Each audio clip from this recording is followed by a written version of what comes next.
Okay, we're live. Great, thank you and welcome to everyone. We're live, just started live streaming, so welcome to the Operations Policy and Planning Committee agenda meeting for Monday, February the 8th. We're broadcasting via YouTube as well. I'm the chairperson, Trustee Elaine Leonard, and we have voting members of our committee. You will see many of our trustees here, but there's only a few that are able to vote. They're Trustee Angie Hensa, Trustee Rob Painter, Trustee Ann Whitaker, and Trustee Jordan Waters and myself. The other trustees are welcome to join in the debate. I know that they will, but they're not voting members of this committee. They will have the ability to vote on any motions from this committee at the board meeting at the end of the month. Also, if you would like to submit any questions directly related to any items on this agenda, you can forward it to question period at sd61.bc.ca. Again, that's question period at sd61.bc.ca. I would ask, please, if the questions do not pertain to items on this agenda, that you wait to the board meeting at the end of the month, where there's another opportunity for more general questions. So thank you very much. I'll do the traditional territories acknowledgement. The Greater Victoria School District wishes to recognize and acknowledge the Esquimalt and Songhees nations on whose traditional territories we live, we learn, and we do our work. Could I have approval of the agenda, please? Trustee Hensa, thank you. Trustee Painter?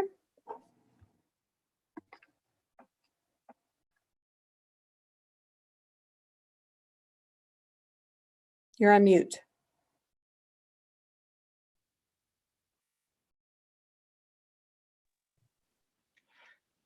My apologies. I keep hitting the icon instead of the unmute bit. No problem. I would like to request to add a motion under new business, I guess H6 in this case. And do you want me to read it out, or I believe our So is this notice of motion for a future meeting, or is this for this agenda? for this agenda? Then if you could read it out, that'll give the Kellyanne some little bit of time for that one. So Yeah, I'll forward it as well. Okay. That the Board of Education of SD 61 Greater Victoria direct the chair to write jointly to both the Provincial Health Officer and the Minister of Education requesting a clear answer on whether or not boards of education have the authority to exceed COVID-19 related direction established by the Provincial Health Officer, the Minister of Education, or any other provincial entity. And I'll forward that. Great, thank you. Okay, I just heard that the Secretary Treasurer has it, so that's great. Okay, any other changes to the agenda? Trustee Duncan. Yeah, thank you, Chair. I just wondered if we could add the motion referred to the committee from last month under H, I guess 7 in this case. It's at the meeting minutes on page 8. I know there might have been some confusion about whether it had been referred to or not to the meeting tonight, but it's at page 8 of the minute if you want to have a look, Chair. And what's the motion pertaining to? It's the shop funding motion.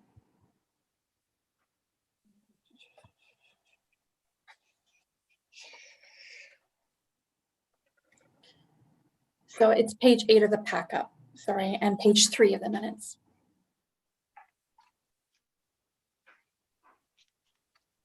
Okay, I'm sure I'll see it when we get there. Directed to allocate the funds to the determined budget. Is that what you're talking about? Yeah, so it's to allocate particular funding to items pertaining to the 17 school shops. Okay. And Perfect. It was referred, yeah, to tonight. Sorry. Okay. That's what thanks. That will be H7. Okay, any other additions to the agenda? Okay, seeing none, All those in favor of the amended agenda? Can I just ask a question before we vote on that? I'm sorry, just, is it new business, that last motion, if it was referred from the last meeting?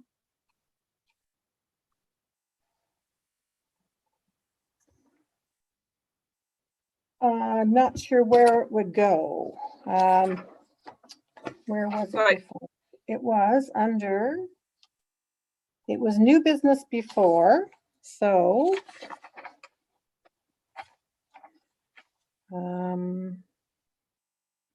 we could put it under F3 as a C.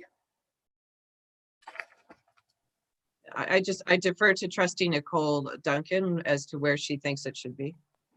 Yeah, I mean, my intention was that it complement the discussion around shop funding. So I suppose it makes sense for it to be included around that or as close to that as we can. Okay, well, let's put it under the shop updates.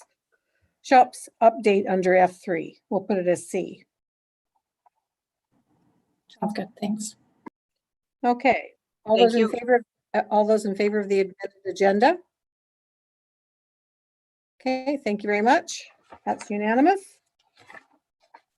Approval of the minutes of January the 11th. Trustee Rob Painter, and then Trustee Whitaker. Just a point of clarification for you. My comments are specific to the Q&A section that was added on to the minutes, but were not actually submitted as part of these minutes. So I can address it as business arising, or I can address it as a minutes amendment. What's your preference? Can you tell me the context of what your amendment would look like? Because I'm not following what you just said. Sorry.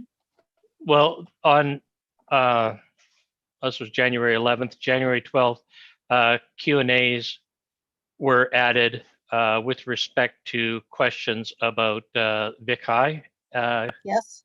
development, and those are included on our website as an attachment to our last ops meeting, but they are not included within the ops meeting.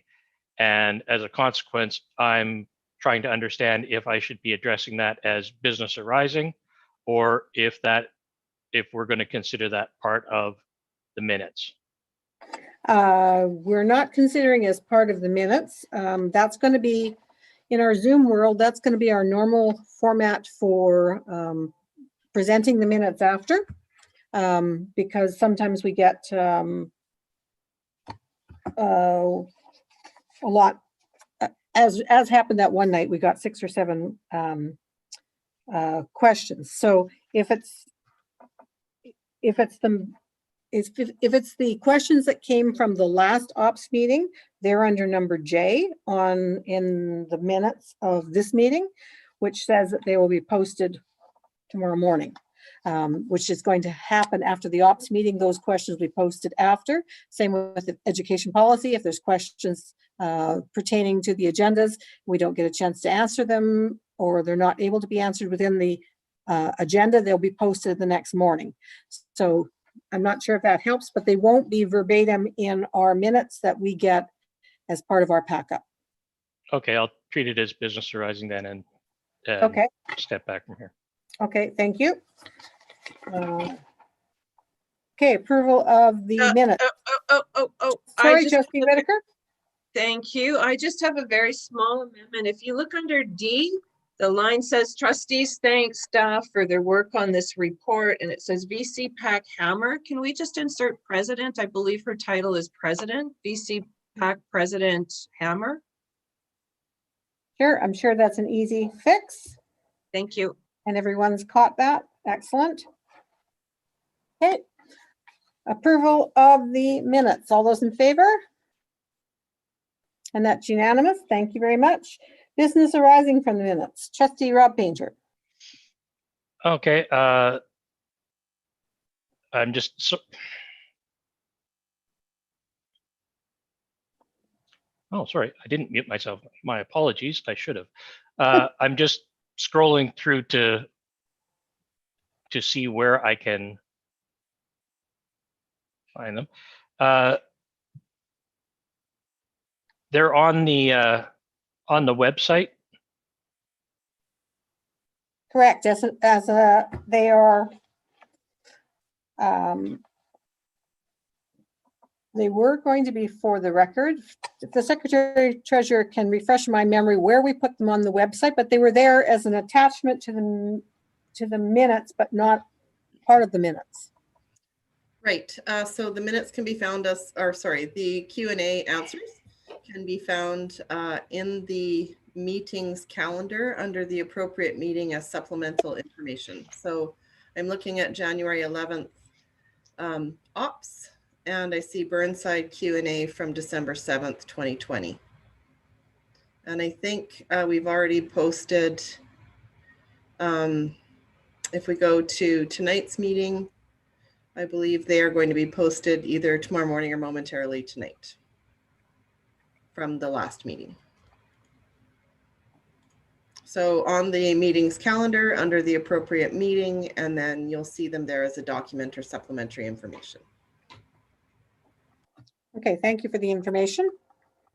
Can we move on, Trustee Painter? Yeah, I'm prepared to go forward. So this Great, is thank you. okay. The page itself, it's 4 of 4, and it's the bottom of question 5, and this has to do with timing of decisions related to stadium project versus the housing project. And what I'd like to add at the end of this section is a statement stating the board was not advised of staff's position regarding the cancellation of the track and field project prior to being asked to vote on their support for the Caledonia project. That would not be an appropriate thing to add at this point in time because I have no way of knowing if that is accurate. So we would have to take that under advisement, and then if I could ask you to ask that under trustee questions or submit something in writing to us so that we can have the proper information so that we can make sure that it's factual. So trustee questions at the board meeting? You submit that as a trustee question for the board meeting. All right, at the end I'll of the do month. that. Okay, thank you. Mhm. If there's no more business arising of the meeting, I would like to welcome our presenter this evening, Mr. Lally, Victoria High Parent. Welcome to the meeting. Thank you very much for attending. And we understand that you have a presentation for us, and Mr. Canty is going to put your slideshow up for you. Perfect. Well, thank you. Thank you for having me this evening. And thank you to the Operations Policy and Planning Committee for allowing me to present to you tonight. As the presentation comes up here, just my discussion tonight is just to bring forward a discussion around the gymnasium at Vic High Topaz, and really discussing the equity for Victoria High School. If you can advance to the next slide, I'll just tell you who I am first. My name is Amrit Lally. I have 2 children in School District 61. My son goes to Vic High, he's in grade 11, and my daughter is at Oak Bay in grade 9. I grew up playing basketball in the city. I've played many games in SJ Willis or Vic High Topaz, however you like to look at it right now. Growing up, and now I have the distinction to be able to help out the kids there at Vic High as well. I've coached my son since 2012 and my daughter as well, and I've coached at Vic, assisting coach at Vic High for the last few years since my son went in grade 9. So I do have intimate knowledge of the school with the players that are there, and I just wanted to bring really a discussion around what the gym looks like today and talk about what it could be. So if you go to the next slide, these are just pictures. I just wanted to have some pictures of the gym so people could, if you haven't been in the S.J. Willis gym or the Vic High Topaz gym, you can actually see what it looks like. Next slide, please. Yeah, I started playing basketball at Vic High or at S.J. Willis in the 80s. Next slide, please. And it looks about exactly the same as it does from the mid 1980s. Next slide, please. So there you can see that's a more wider version of it all. This gym is a great facility. Next slide, please. As far as its size goes, it's a beautiful gym. It's got a lot of room. It's got there's a lot of, I guess you could say there's good bones in there. It's a full-size basketball court, which if you're familiar with basketball, there's not a lot of full-size basketball courts, not a lot of 92-foot courts out in Victoria. Next slide, please. And this is just a retractable wall and wall storage, just to give you an idea what everything looks like. I don't know how much that retractable wall weighs, but I'm sure it's a lot. So my really, for me, is the conversation around looking at the diverse group that we have at Vic High. And it's important to see that, you know, there's parents that have never seen the inside of this gym. Next slide, please. And they probably won't see it this year. So it's important for me to just bring up, you know, when I looked on the website for Victoria High School, there's equity for all school district 61 students. And I realize equity doesn't mean equal. And I just go to the next slide, please. So talking about using equity as a lens through which it makes decisions regarding the distribution of financial resources and programming. So that's really where I'm coming from here, is looking at making sure that these kids have the ability to have a facility that they can use on a regular basis, and that is going to be somewhat similar to other kids in School District 61. Next slide, please. So these are the positive attributes that I see. It's a large space facility at S.J. Willis, full-length basketball court, as I said before. There's 3 volleyball courts for school athletics. There's a gym divider, so you can make it bigger or smaller as you see fit. It was used for night league basketball for many years until the mold issue. High ceilings for multiple sports. There's 10 basketball hoops. Typically, you're only going to get 6 basketball hoops in any sort of facility. So there's a lot of room for people to use in there. There's a new sound system and lighting. There's lots of parking, a sufficient and a centralized location. Next slide, please. So what we're proposing or asking for consideration is to look at having glass backboards installed at S.J. Willis or at Vic High Topaz. The wooden backboards, there's not a high school that I know of in School District 61 that has wooden backboards anymore. This is not something that people play on anymore, and it's not something that is is usable for the school. They're functional. Yes, we can use them. That's no problem. But if we're going to have games and other things there in the coming years, and I also don't want to pretend like I know what the intent is for S.J. Willis in the future. But if other schools are going to be there for their earthquake upgrades, I think that could be a facility that could be used for many, many years. Next slide, please. So this is just kind of what we've come up with, talking to a couple of different parents, is new retrofit basketball backboards, something that just fits in where the facility is. I'm not coming in here and saying, you should replace all the backboards and redo the whole systems. I'm saying let's try to work within the confines of what we have. Next slide, please. So why I think it's beneficial? Safety, increased traffic around the facility during non-school times. And the reason why I bring that up is because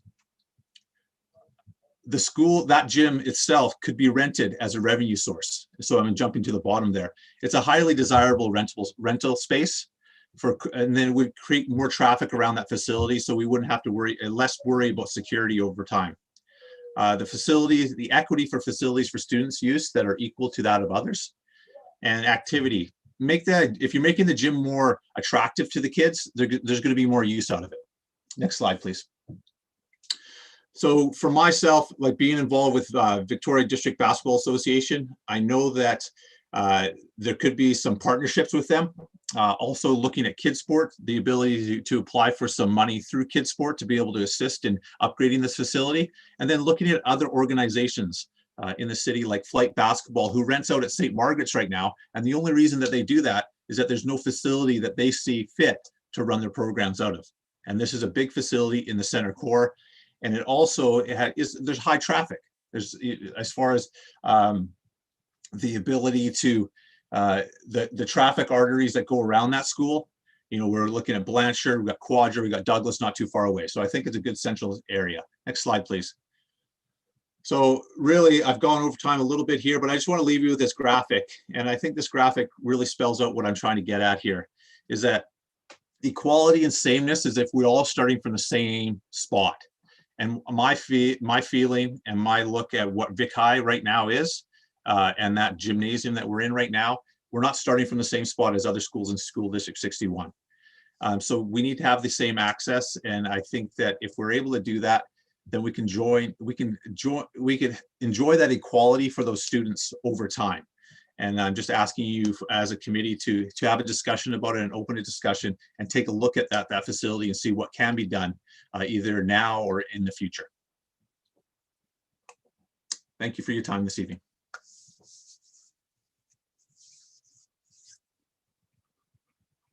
Trying to get my unmute here. Thank you very much for the presentation. We appreciate that. What I'd like to do is refer it to facilities, and maybe they can come up with, well, at least tell us in reference to what your presentation was. What I hate to do at some point like this is to have motions fly all over the place and us not be able to react to what facilities would need to come up with to give us some information and informed discussion. So that's my proposal is to send it to Secretary Treasurer through to facilities and let them take a look at the presentation before we start making any motions to that effect. Trustee Henza and then Trustee Whitaker. Yeah, thank you, Chair. I just have a question, not knowing anything about basketball. What is the benefit to having the glass backboard as opposed to the wood, aside from they look better? It's less, it's not about the look so much, it's the bounce as well. So it's, I guess you could say, if you, glass backboards, I don't know, what could it be akin to? I guess really it comes down to nobody plays on wooden backboards anymore.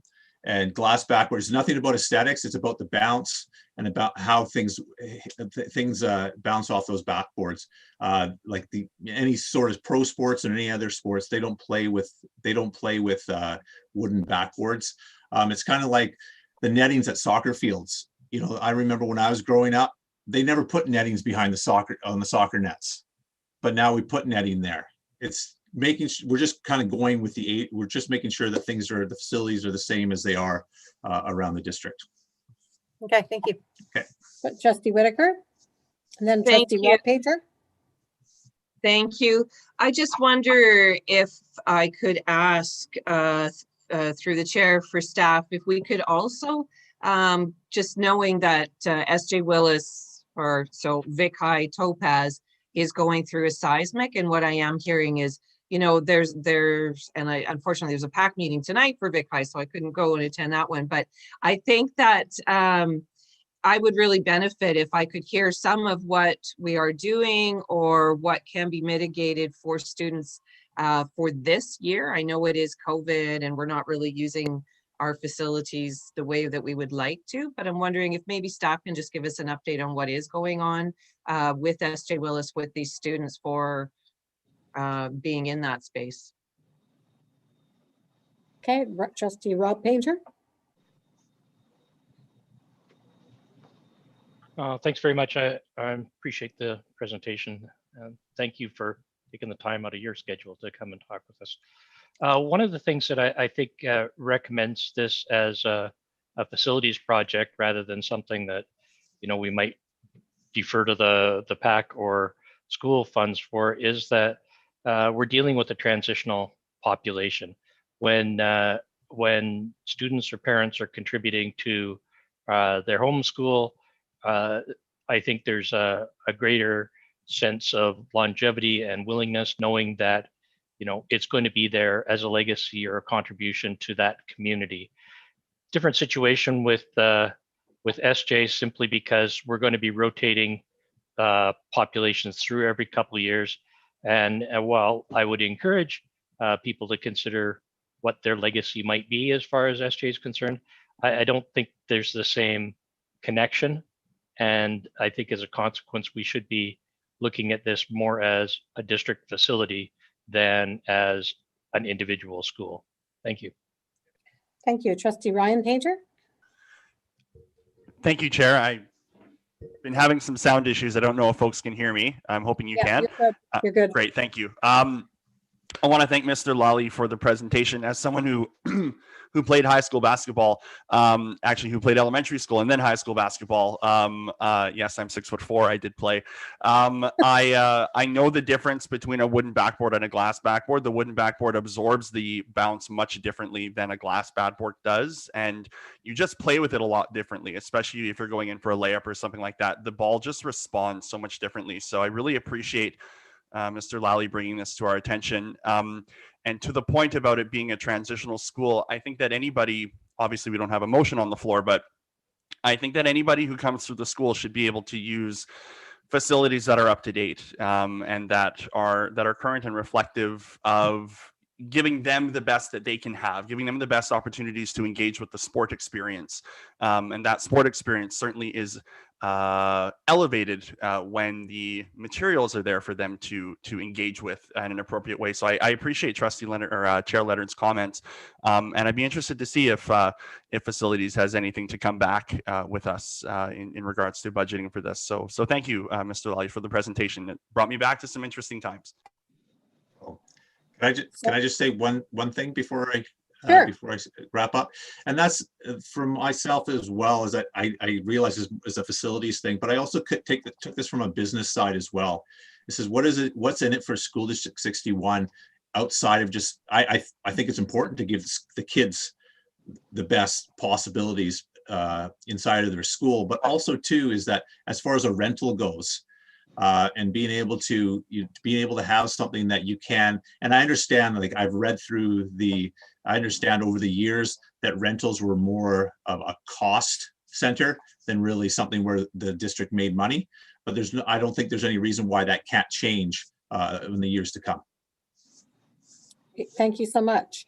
So I'm going to suggest to the Secretary Treasurer or Chuck through facilities that they have heard the presentation and they've heard the questions from trustees, and I hope that we would have something coming to us at the next meeting as information or a way to go forward. If there's, Mr. Morris, did you have something to say? Through the chair, yes. What we can do is look at the gym, look at the existing backboards, determine just what we need to do. And I appreciate the presentation that Mr. Lally did present. So we'll check that out, determine what we can do, try to find some pricing, appropriate pricing to achieve this, and we can report back at our next ops meeting. Awesome. Thank you. Okay. Thank you very much. Thank you again for presenting to us, and you're welcome to stay for the rest of the meeting if you want, but I know your time is valuable, so if not, thank you very much for presenting. All right. Thanks for your time. Have a great evening. Bye-bye. Good night. Superintendent.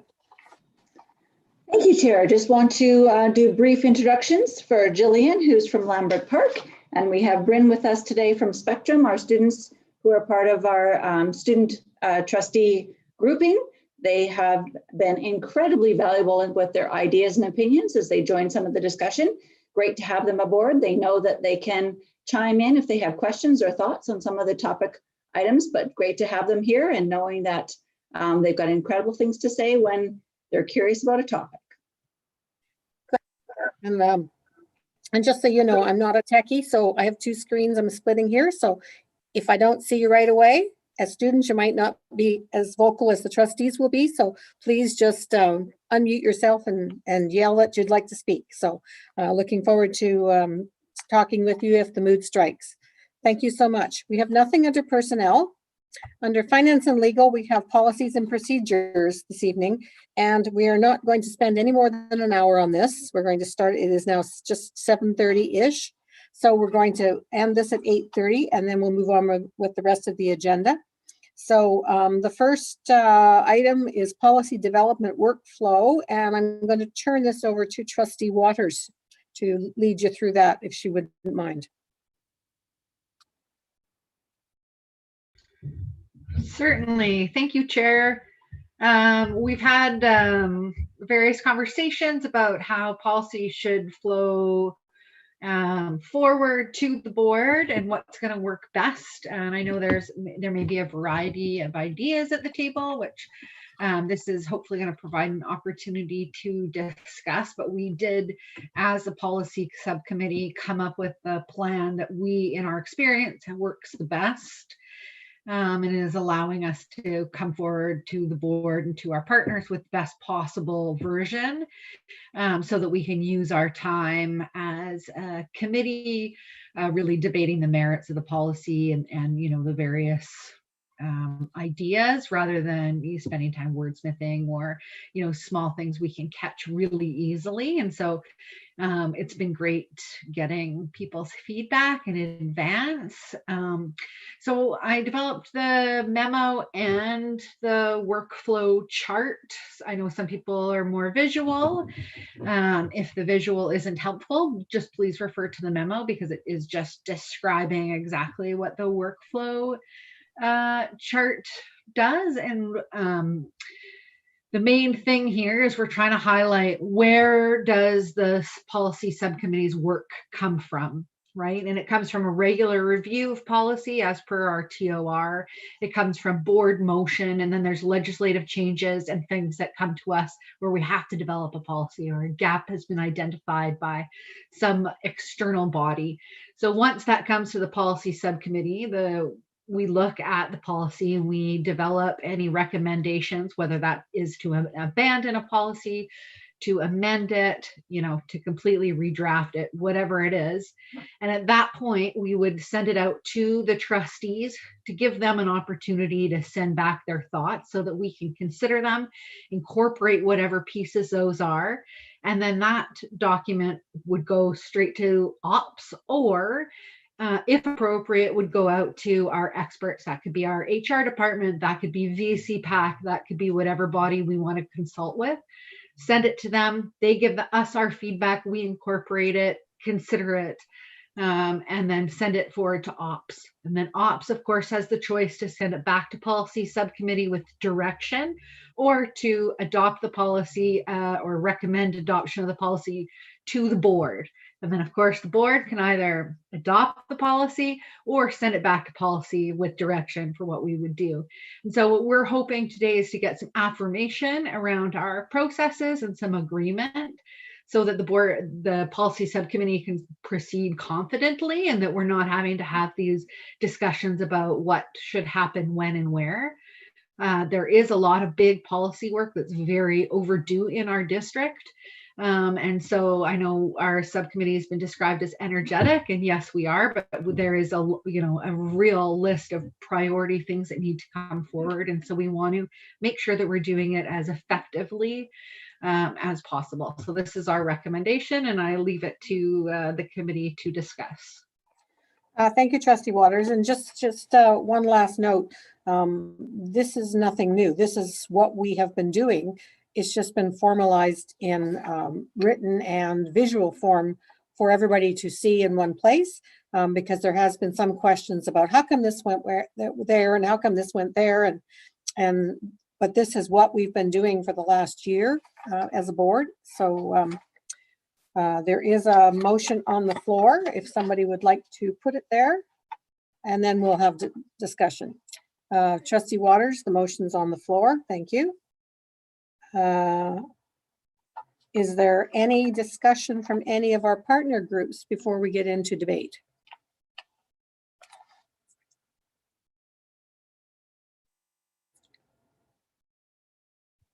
Seeing none, Trustee Duncan. And then Yeah, thank you, Trustee Chair. Brian Peter. Yep. Thank you, Chair. Yeah, so Yeah, so I think from my perspective, some of my own concerns or questions really have come up as it relates to how the bylaw is being applied. So, obviously we have a bylaw that governs the development of policy, and we have a complementary bylaw on the development of administrative regulations. And so my concern is that we are, to the extent that those two policies set out very clearly what the process is for developing a policy proposal, the establishment of a working group, for instance, how the working group will submit proposals to the relevant board committee, how the consultation will work with, affected parties, how that will be reported back. So I guess from my perspective, I was just hoping to see some affirmation that, we as a board understood that we've got these bylaws and that they're already there and designed to direct that work. I appreciate that the terms of reference for the committee are, part of directing the committee, but with respect, I would say that the bylaw is first and foremost where we should start looking when we're trying to decide sort of from a process perspective what we're doing with policy stuff. And then I would go to the bylaw on the policy subcommittee itself, because I know some of my own concerns and concerns I heard from colleagues had to do with being clear about when we consult with our educational community and our partners. And again, it's not just in our policy on consultation, it's also in the bylaw related to this policy subcommittee, and it's in the bylaw on the development of policy. So I guess what I would say is I think that from my perspective, we just really need to be focused on what those bylaws say and how the work of the committee from a process perspective adheres to those bylaws. Okay, thank you. Trustee Ryan Painter. Thank you, Chair. I actually, as one of those visual people that Chair Waters talked about, I really appreciated seeing the workflow and these lovely characters that actually harken back to the education policy directions meeting that we had. And I think that what this policy or workflow chart does is it helps us take the bylaws and the policies that we have right now and help us focus in on how we initiate and engage in that work. And it also is incredible to me sign of transparency that we're bringing up this workflow chart to show our stakeholders how we plan to utilize our policy development within the structure of the board. So I'm very, obviously I can't vote on this committee, but I love seeing this come forward. I love how clearly it's been demarcated in terms of the review, board motions, legislations coming back to the committee. I am very appreciative of the consultation with partners and specialists as required being put in here. I think it's important that we engage with our community and that we codify in the way that this workflow chart has, that we are doing that engagement, and that engagement is an important part of our work. So again, I can't vote, but appreciate the workflow and look forward to seeing it come to the board. Thank you. Okay, any further speakers to the motion? Trustee Rob Painter.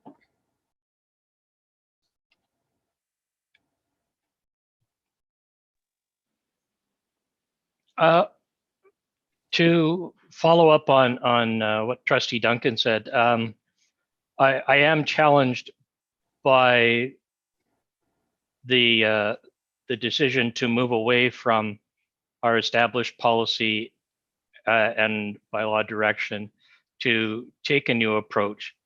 But having said that, I do recognize that if there is a better way to do things, I'm open to it. And with this in mind, I'm just considering how effective this approach of going back and forth between ops, for example, and the policy subcommittee has been. And in my mind, it hasn't been all that great. We've had numerous challenges with actually being able to track what has gone on from one meeting to the next. We haven't been able to identify what's changed, recommendations that have been made in ops committee subsequently aren't accepted for whatever reason and come back in their original form or altered form without explanation. I really think that we're making this way more complicated than we need to.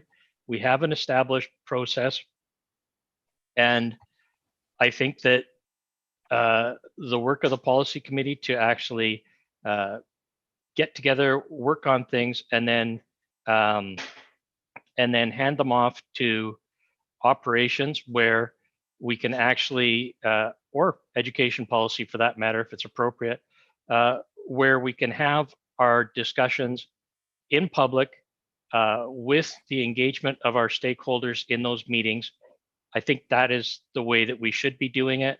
And to me, that's the appropriate participative democratic approach. Thank you. Trustee Whitaker.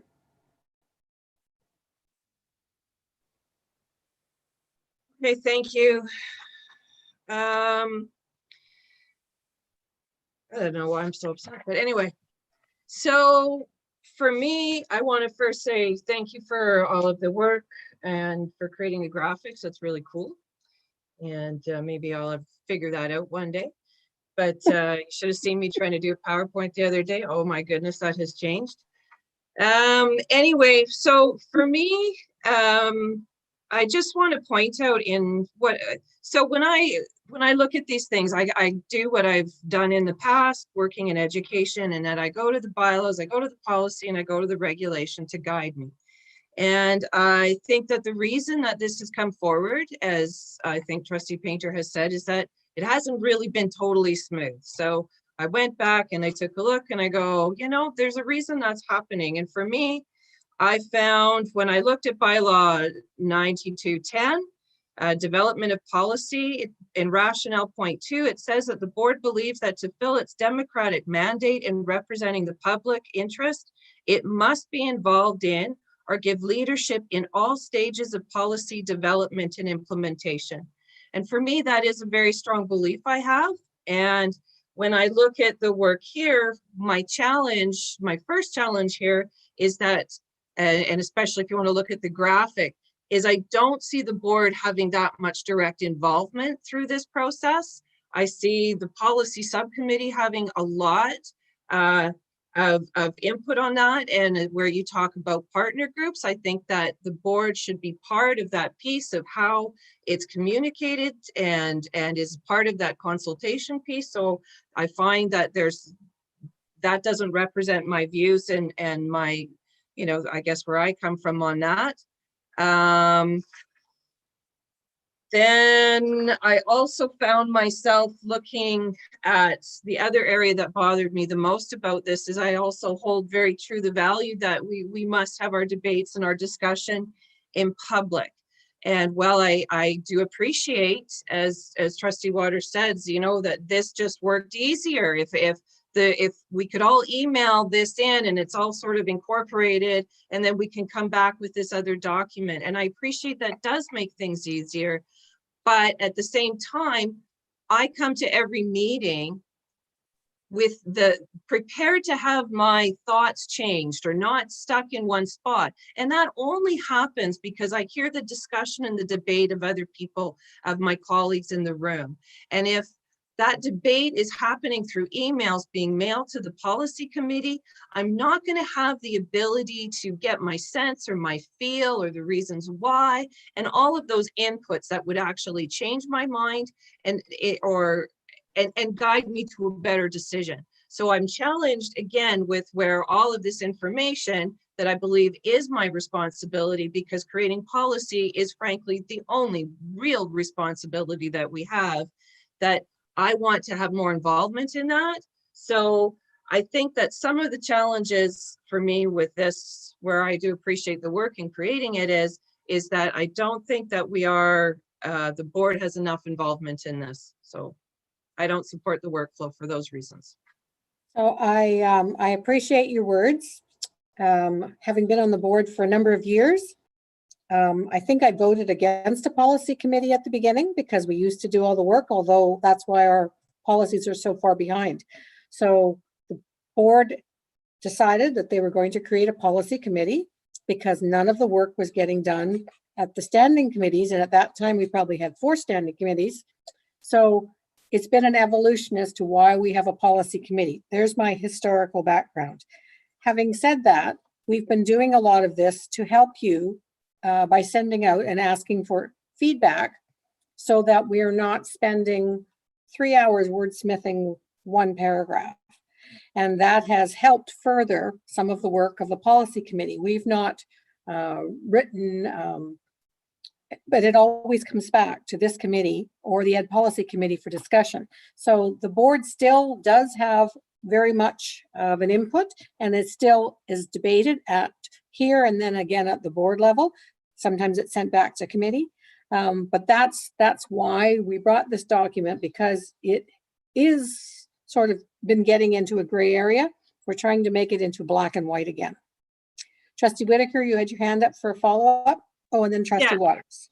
I just wanted to follow up that where I come from on this email is under bylaw 9360. It clearly states in Article 15, for the purposes of this bylaw, electronic communications that would constitute a meeting, including communication shared among all trustees that materially advance a matter before the board.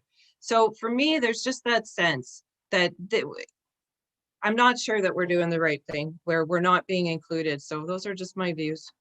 Okay, thank you, Trustee Waters, and then Trustee Duncan. I just want to make clear that the idea isn't for there to be any debate. It's to allow trustees input, because what was happening is policies were coming forward and everybody was getting quite upset because they didn't feel like what they wanted had happened, or were getting tripped up with like literally spending 45 minutes wordsmithing a paragraph. And I don't think that serves necessarily the best interests of our partners who are coming to these meetings. They want us to be debating the best possible version. So like, for example, Trustee McNally is an excellent proofreader, and she could go look through it and she would send us her edits and we can incorporate them. It's not a debate. Nobody else was receiving them. Nobody else is looking at them, but the policy subcommittee is canvassing trustees in the same way that we would canvass our partners, so that when it comes forward, and you will see that we're still doing multiple versions, like 9360, I think has been to the ops committee 6 or 7 times now. I mean, I'm just concerned that if we're not able to clean it up in advance, that we're going to be looking at having policies 13, 14 times. And I just want to remind trustees that the way that this was going before was, resulted in an entire year where no policies were, updated, or, like we lost an entire year basically because we were paralyzed by this wordsmithing at the table. And so, the goal here is to make it as accountable and transparent as possible. It certainly isn't the opposite. And I spent some time talking to our counterparts at City Hall and how they do it, because I just wondered, how does that go? And are you writing policy together as a committee? And no, I mean, they've got their committees too, and everybody provides their feedback so that when they come forward to the public, they have a version that is close to. And so I also, just before I cede the floor, I think this is the most important thing that we do. And so we want to do it in the most effective way. And we want to use our collective time and the time of our partners the best possible. And, everything should flow through our standing committees before it gets to the board. That doesn't mean that we're, minimizing the board's influence. The board is the standing committees are of the board, and then the board gets to debate and choose an action. And so none of this takes away anybody's ability to change direction or whatever it is. It's simply that we would like to get the wordsmithing out of the way before it comes forward. Because wordsmithing is hard, it's grueling, it takes a long time. Trustee Duncan, and then Trustee Rob Painter. Yeah, thank you, Chair. I just wanted, so I think from my perspective, one of the issues has been that the way that it comes forward, and I appreciate that the workflow document was intended to help to clarify that. But I go again back to our bylaw and you know, Article 2 of that bylaw on the development of policy 9210, and it talks about the way that we would do our policy development in our district. And it says that we will develop a policy proposal, right? So I think part of the reason why there's all this wordsmithing, as Trustee Waters referred to, on some of these documents is because that there may be a lack of clarity about, you know, the rationale for the policy change. Certainly that's what I'm picking up when it's coming up for debate. And so under Article 2 of Bylaw 9210, it says that, you know, a working committee will prepare a draft policy proposal after consulting and obtaining the input of persons or groups significantly affected by the policy proposal. Then the working group will submit the policy proposal to the appropriate board committee, supported by a report, which will summarize both the information gathered by the working group and the input of consulted parties. And then you start, from a standing committee perspective, then you start to you know, make revisions or suggest further work and either refer it back to have that further work undertaken or not. So from my perspective, I think it is about like how we get there. And I think if we bring everybody along and we follow these bylaws, in doing so, I think it'll be a lot more smooth when it gets to the committee, and we probably will have a lot less of that pulling and wondering, you know, why is this here? What are we trying to achieve? Kind of questioning. And then we get stuck in the wordsmithing. At least I'm fairly confident that will happen if we follow the steps set out in the bylaw. And I think the only other thing I would add, and I think it's going to come up when we talk about the next item as well, is when we, I appreciate that we're trying to get rid of some old policies and some old practices that are out of date or that don't align with current practice. But when we're doing that, what we're doing is we're abandoning things, but then we're referring them to administrative manuals. Can you save that to the next discussion, please? Sure. I mean, it has an impact on the development because, again, it comes back to when we're doing something like this, we need to be clear on the rationale and then present that rationale to the committee so that it can be confident that it understands as a collective what the point of the exercise is. But yes, I will bring it up under the next item. Thank you, Chair. Okay, thank you. Trustee Rob Painter. Thanks very much. I actually thought it was a Churchill quote, but this one is from Robert F. Kennedy Jr. Democracy is messy and it's hard. It's never easy. I am concerned that in our quest to become efficient, we're missing the point of working collaboratively to develop policy direction. We have to go through the effort of debating it amongst ourselves, of taking different ideas, bringing them together, trying them on, and moving forward. Yes, it can feel like a royal pain at times, and perhaps we need to work up some general guidelines about at what level we shall not dig deeper into the weeds, checking punctuation, etc. But what we need for good policy is an open and public discussion about what works and what doesn't work. It needs to be in the public eye. I respect the work of the policy subcommittee, but I sincerely believe that its role is primarily to review and then make a first cut of recommendations, and then that should be the end of it. It should then go forward to the appropriate subcommittee for debate and discussion. That's, in my mind, the only appropriate way that a democratic organization makes decisions like this. Thank you. Okay, thank you. I'm going to call the question. All those in favor of the policy development workflow motion? All those in favor? All those opposed? And the motion is carried. Okay, next motion is abandonment of policies. They're all before you. 1, 2, 3, 4, 5, I believe.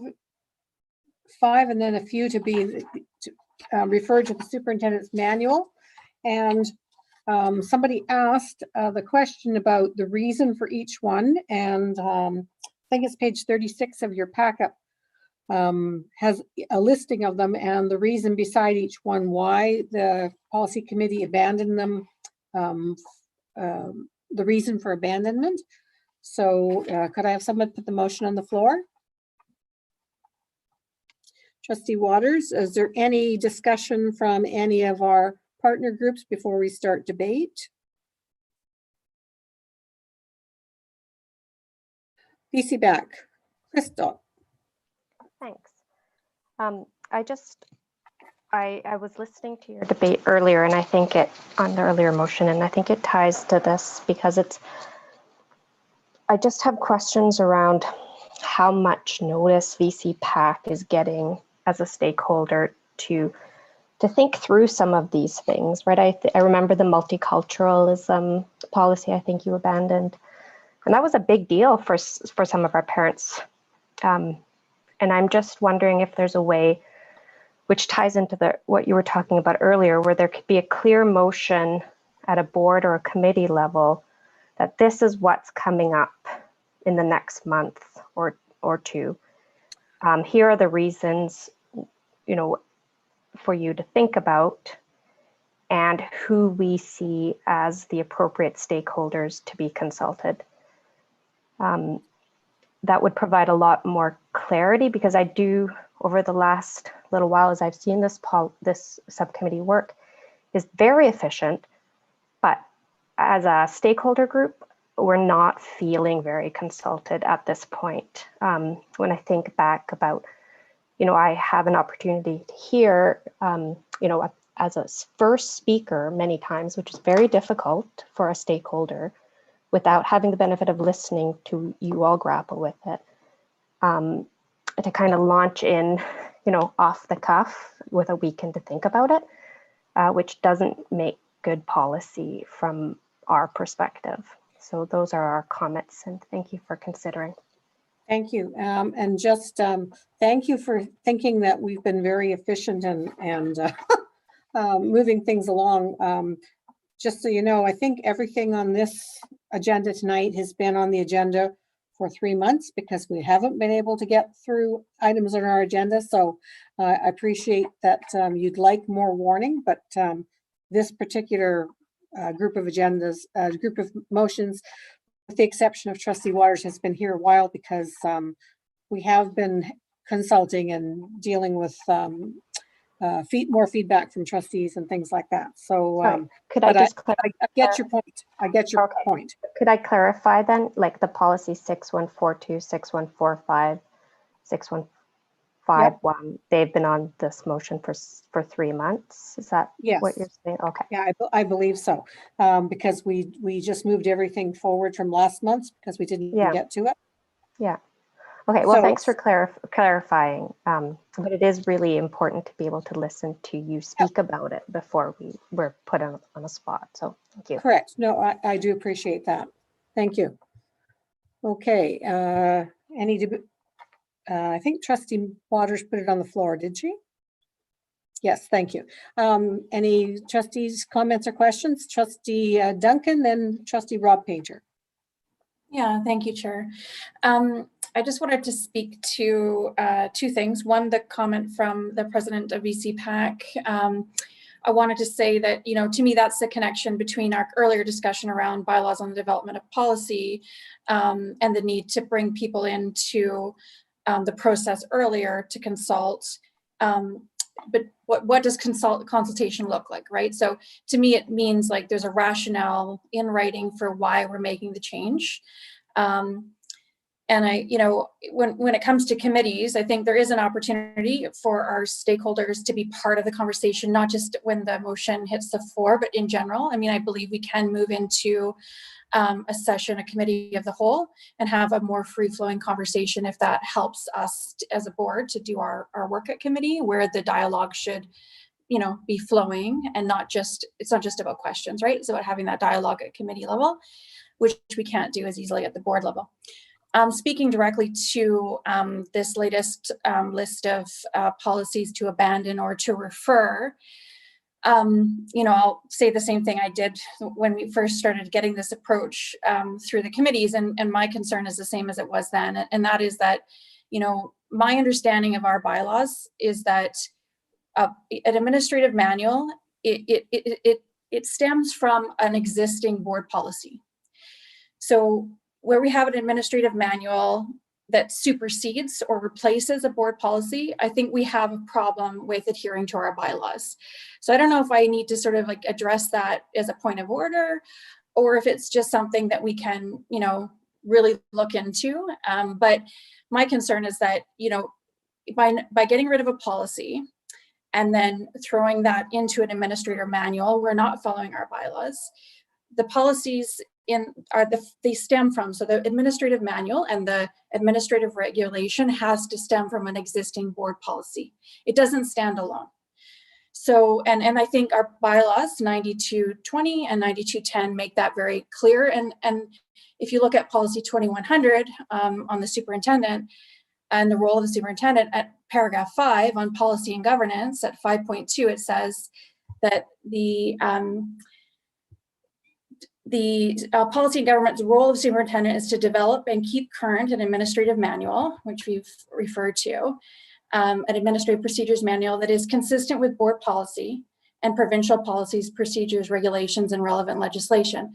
So I think that's also a hint for us when we're looking at our bylaws and we're looking at the role, the policy on the role of the superintendent.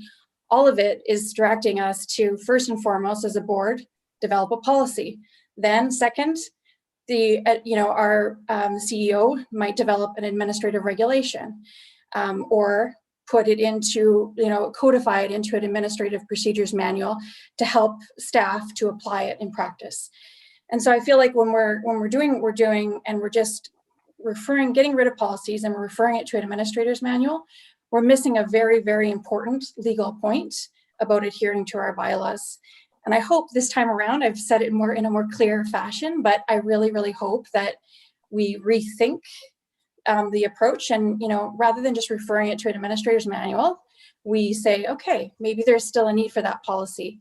And so, and I'm not saying there's not a need for something in an administrator's manual, but what I am saying is we need to have a policy, which then the administrative procedure can stem from.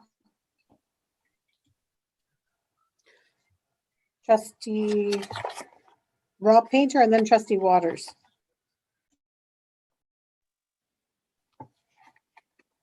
Yeah, I'm going to be the broken record here because I do have the same views as Trustee Duncan, and this is something that I have been consistent with from the time that I sat in the cheap seats as a parent and came to ops and ed policy meetings and spoke very directly about the need for the chain, the provenance. Any direction that comes out of whether the board, the admin direction, the regulations, has to be linked either to board policy or to specific regulations or legislation or ministerial orders that exist elsewhere. We have to always be able to identify that. We should have that actually at the bottom of each one of our policies or regulations or everything in the admin manual as well. The role of the board is to create the policy. Certainly, we should get input from our staff, but it falls to the board to do this. When the admin manual, when content is removed and put independently in the admin manual, we end up with odd situations as we have in the past where we have regulations without policies. And at that point, it isn't formally sanctioned. We don't have authority. It doesn't have authority. Beyond that, 614502 is precisely the sort of thing that we should have in policy. What it does is it outlines in detail what the expectations are. And the reason that I wouldn't put it in an admin manual is that it also speaks to potential coaches who are not staff. So for someone who is like Mr. Lally, for example, an engaged member of the community who wants to contribute to kids' school experience by acting as a coach, that policy lets him know what the expectations are and where he can seek additional information. That's brilliant. That's what it needs to do. This going off to an admin manual, it's effectively, it's vanished for him. So as long as this stuff is pertinent to more than just our staff, it needs to be out front, and it also has to have that ongoing chain. One other point, 61.2, Canadian content. This is something that we should continue to press now more than ever as we enter into a greater global economic community. We need to ensure that we're continuing to put a Canadian perspective on the work or on the content that students are accessing. Doesn't mean absolutely, and it doesn't mean that there's not room for other perspectives, but it's far too easy to simply fall into a trap of buying what's available, whether it has an appropriate Canadian perspective or not. And that's a dangerous thing in my mind. This is the sort of thing where I think we should stand strong and say, this is something that we continue to require. It doesn't mean it's absolute, but it means make best efforts. And I think that's important. Okay, thank you, Trustee Waters, and then Trustee Whitaker. I'm hearing a lot of concerns around why are we having an administrative manual? And so I just want to remind trustees that it was the board that directed the superintendent to create an administrative procedure manual to replace policy and regulations in appropriate circumstances. And that direction was given in May 2016. And that the policy subcommittee, which has had memberships of every trustee has been on it since then, has been directing or recommending to the board to abandon policies or move them into the administrative procedures manual. And this has been we're now going into the 5th year of doing that work. I understand that not everybody agrees with it, but that is what the board set in motion, and that is what is happening. I understand there seems to be a real aversion to abandoning policies, but I think it starts to be very challenging. I know we're constantly, being reminded to follow our policies. When you have them from 1960, when you have them, so many of them, hundreds, it becomes very difficult. It becomes difficult for staff, it's difficult for trustees, and it's difficult for the public. And so, when our policies are superseded by other, elements, then that's where it needs to live. And certainly with these, there's a lot, 61.2, how does that fit into teacher autonomy these days?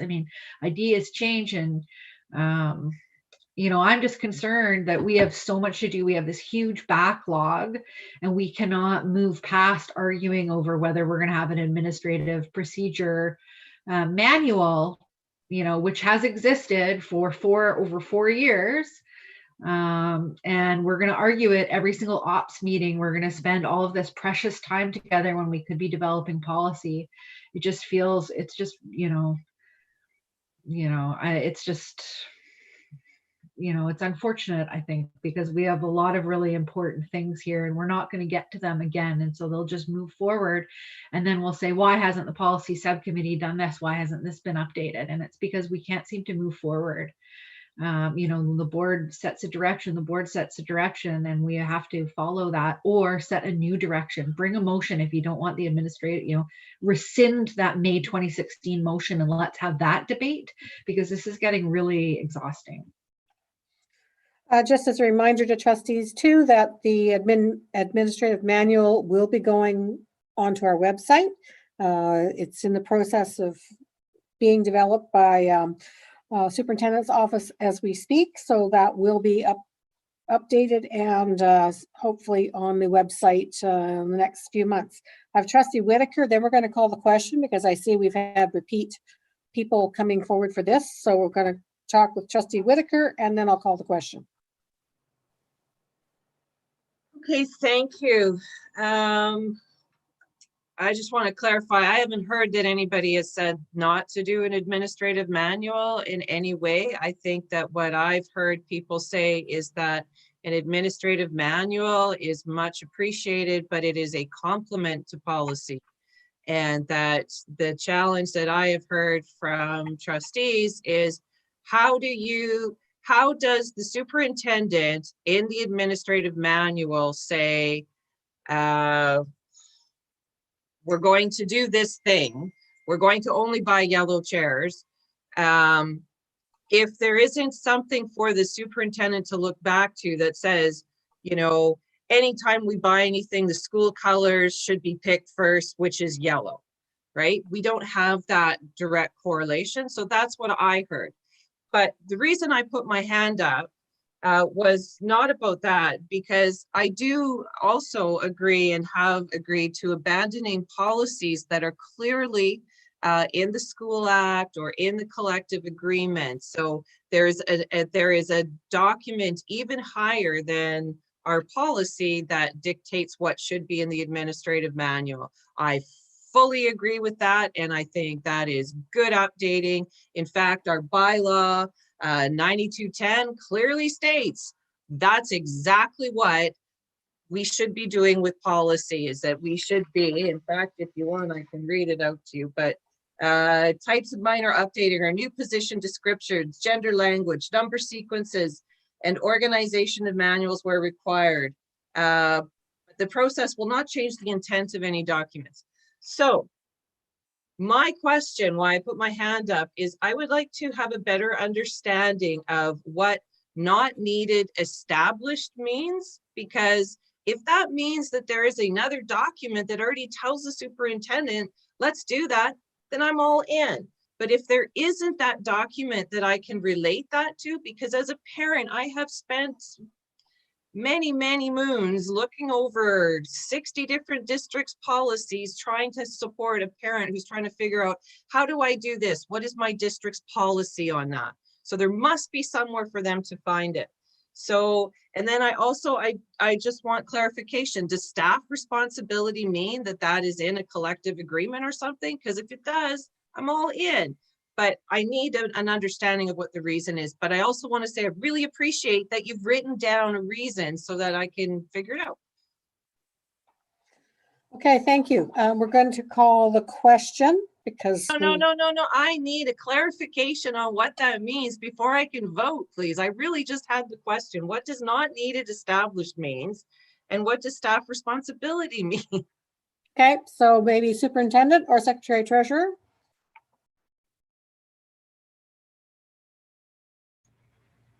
I can step in.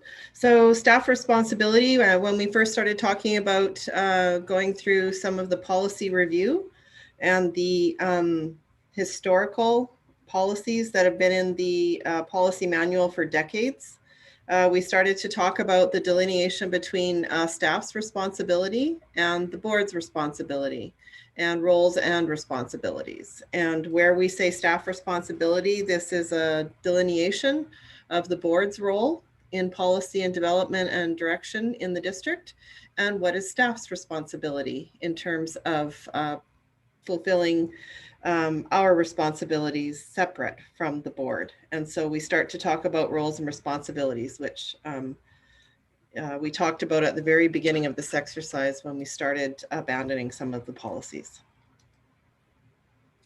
And the not needed? Again, this was not something that should be set by board policy, but could be established in each school or through the admin manual in the superintendent's work. Does that help, Trustee Whitaker? Yeah, so now with that frame of reference, I'm very, very quickly trying to go back and read those. So I don't know if you can just stall me out for a second to. Well, we've only got 12 minutes left, so we're going to carry forward. Do whatever. I'm going to abstain then, just because I cannot figure That's out fine. with that explanation quickly enough to what my thoughts were on each That's policy. fine. You can save any further questions for the board meeting. We're going to call the question. All those in favor of abandoning the policies listed in the motion? Opposed? Trustee Painter is opposed and Trustee Whitaker is abstaining. Okay, we're moving on to 9360. Oh, my favorite part of the whole meeting. So this has been coming forward to us since last September. At the last meeting, trustees didn't like all the edits and said they wanted a clean document, but they wanted the original document to compare it to, which is what we've done. So this is a clean draft showing all of the amendments and all of the discussion that has taken place for September, October, November, and December, and input via email as well, and then the original document. So would somebody like to put a motion on the floor to accept 9360? Trustee Waters, thank you. I'm going to open the floor to any partner groups who wish to speak to this first. Just VC Pack, Crystal? Could I just ask a question about Sure. when we're making presentations, when community groups are making presentations to the board? And is it in this one where the person who's identified in the agenda as the speaker has to be the speaker? I'm sorry, I'm trying to move quickly here. Maybe Trustee Waters can help me here. That might be in the next one. If I am, oh yeah, it's under 6. Individuals or delegations wishing to make a presentation will be advised of their placement. It's on page 47 of 129. Before the regular meeting, presentations on behalf of groups will be presented by the spokespersons of that group, who will be identified on the agenda. Could you clarify for me? Because sometimes as VCPAC, we work as a group on a presentation, and I volunteer to speak. But if I'm sick and I can't make it, does that mean we no longer get to present? No, you would send your delegate who would represent VCPAC. Okay, so that's Yep. fine. That's Yep. okay. Thank you. Thanks for the clarification. Okay. Trustees, Trustee Rob Painter. So we're speaking to the draft of 9360 and making any amendments that you'd like to see as opposed to the original document. Okay, that was the point of clarification I was actually taking. So the draft 9360 December 2020 is the one that we are working off of, and the 9360-1 is the original document as it existed prior to. The one that's got draft stamps across it is the one we're talking about, and it's got January 2021 on the back as the last date. And that's where we have taken into consideration all of the amendments and all of the input from all of the ops meetings where we have done this very publicly. So we're now hoping that this can move forward. And if there's any amendments tonight to the draft document, that's what we're looking to see, but it would be by motion.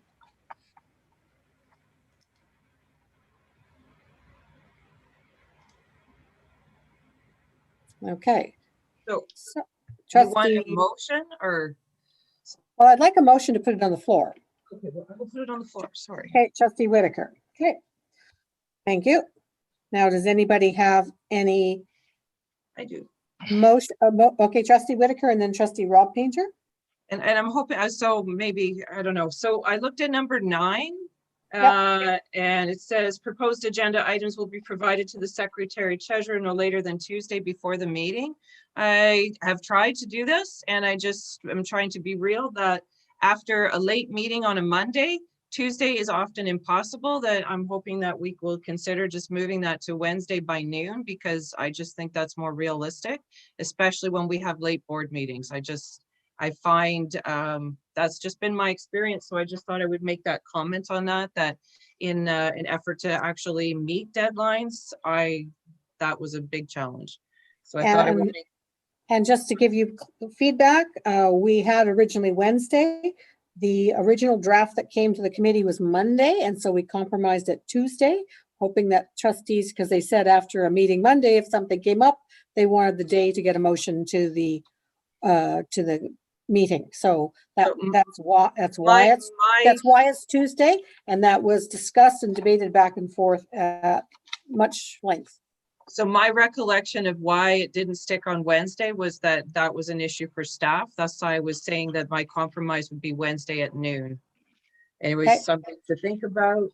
And then, sorry, because I got 2 different copies here, or I'll let somebody else go if I can come back while I figure out between my 2 drafts here. Okay, Trustee Was Rob that Painter? an amendment? Was that are you moving an amendment? Yes. Fine, I will move that amendment if we want to do it that way. Yep. Okay, we're going to speak to the amendment then, number 9 on page 48. Any discussion? Trustee Waters? The current deadline is Wednesday at noon, and very rarely do we have them in on time. So maybe if we move it to Tuesday, we'll actually see it by Wednesday at noon. I don't know.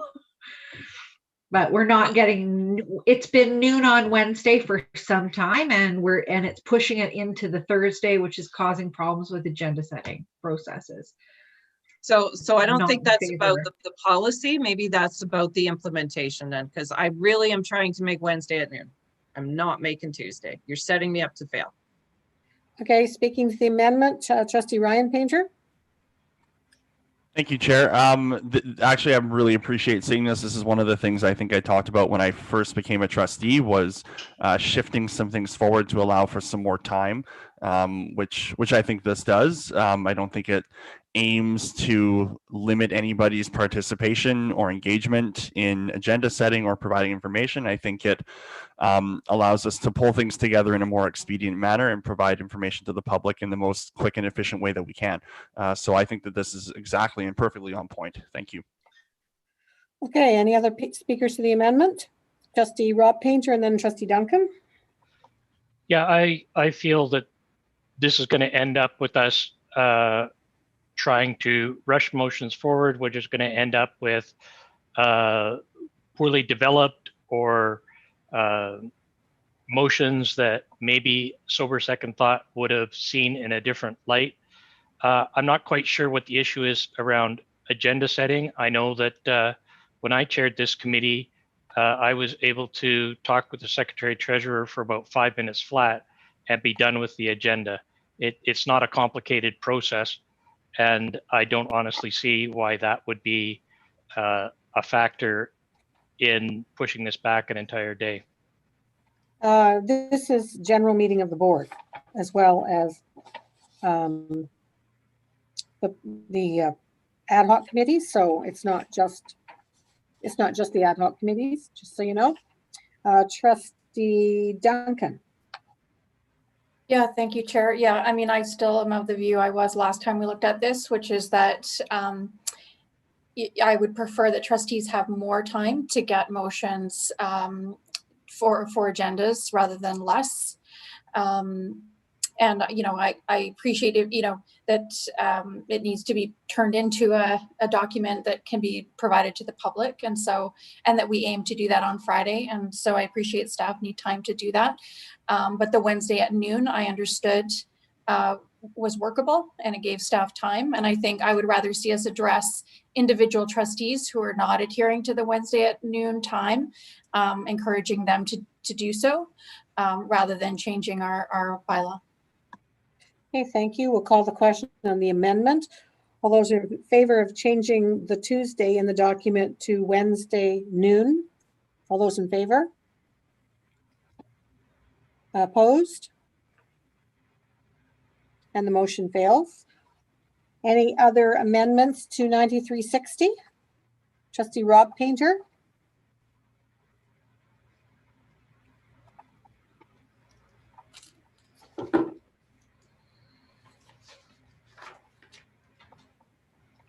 Yeah, going back to, 6 on page 2, Yeah. third bullet down. I would strike, there can only be 3 speakers per issue. And my rationale is that we tend to have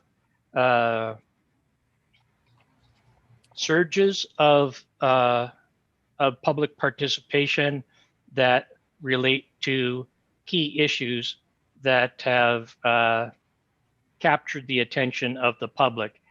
And putting an artificial cap of 3 on, I think is problematic. And it leaves the chair either in the position of having to choose favorites or of doing it on the basis of first come, first served, neither of which is really appropriate when we're trying to get broad public participation.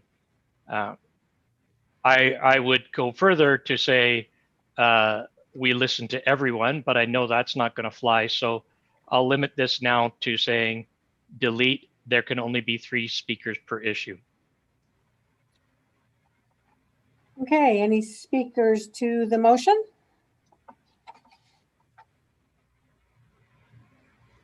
Seems to me that we did this so long ago. Trustee Waters, I believe that we put in an extra section here based on trustees wanting more feedback from the public.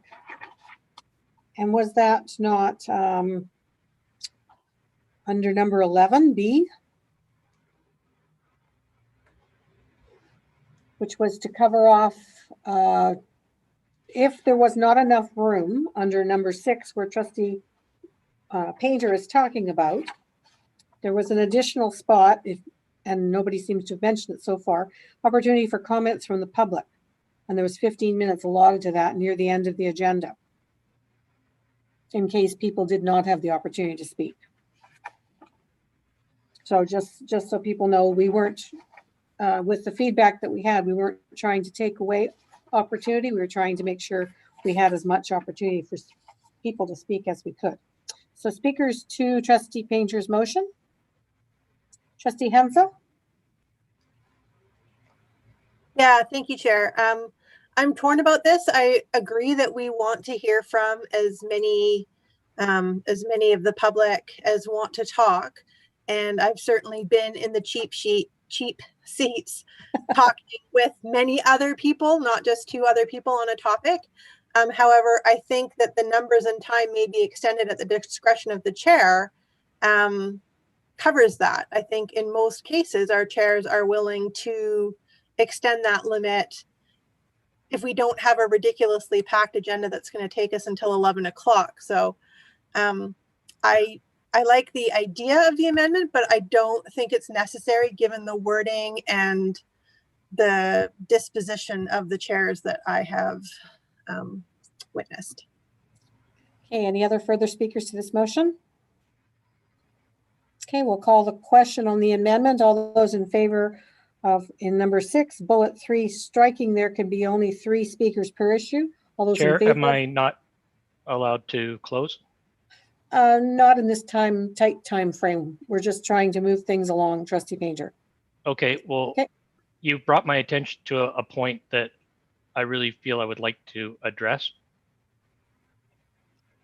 A different point than you've already made? It's related. I'll allow it, and then we're going to call the question. This opportunity for comments from the public, 15 minutes, it fits in between the acknowledgement of traditional territories and correspondence. So unless I'm looking in the wrong spot, this appears to simply be a reference to the public presentation period that already exists, and it's not an additional one. If there was to be a move to make an additional section, I would really have problems with putting it at the end of the business, because people are there to express their positions on something that is before the board, and giving them the I'm sorry, opportunity to point of order, speak. Madam Chair. I don't understand how this relates to the current motion on the floor. I think the motion on the floor currently is about 3 speakers to the issue, not the point of community presentation timeline. So just point of order. Thank you, Trustee Painter. I believe that Trustee Ryan Painter is correct. It's not, if you want to speak to that point at the end, number, whatever it was, number 11, we can when we get there. But right now we'll speak to your amendment. Okay. So we'll call May I ask for clarification then? Is that a separate time period, or is that a reference on the agenda to this time period? It's a separate time period. It's not, it doesn't have anything to do with this one, other than it's allowing more time for community input. Okay, we'll call the question. All those in favor of the amendment, which is to strike 3 speakers per issue? Okay, those opposed? And the amendment fails. Okay. I'm going to give this 5 more minutes and then we're moving on. Any other amendments to be stressed? Trustee Whitaker. And I'll be fast. Number 14. 14. Number 14. So my amendment is in the, I think it's the last sentence. It says such attendance shall only be permitted where trustee participation is prevented by extraordinary circumstances. Strike every circumstances, insert and can be accommodated by staff. Strike trustees wishing to attend electronically must provide a minimum of 48 hours notice of such attendance. And my reason behind that is extraordinary means we don't know in advance it's extraordinary. And I put myself in the situation of what is it that would cause me to be in this situation? And I'm thinking I'm in a meeting in Vancouver and there's a windstorm and the ferry's not running. Now I'm screwed and I cannot make it to the meeting. That is what I think that this clause should be allowing. We've proven we can find ways to get people to a meeting. COVID has shown us that. So for me, I think I want to honor the fact that staff must be able to accommodate it at that time within all of those guidelines, but putting something down like 48 or 24 hours notice, that's not going to actually do what we're wanting this to. I think we really need to think about it's going to be that one of us can't get back to the rock. So tell me what your amendment was again. Okay, so after circumstances, insert and can be accommodated by staff.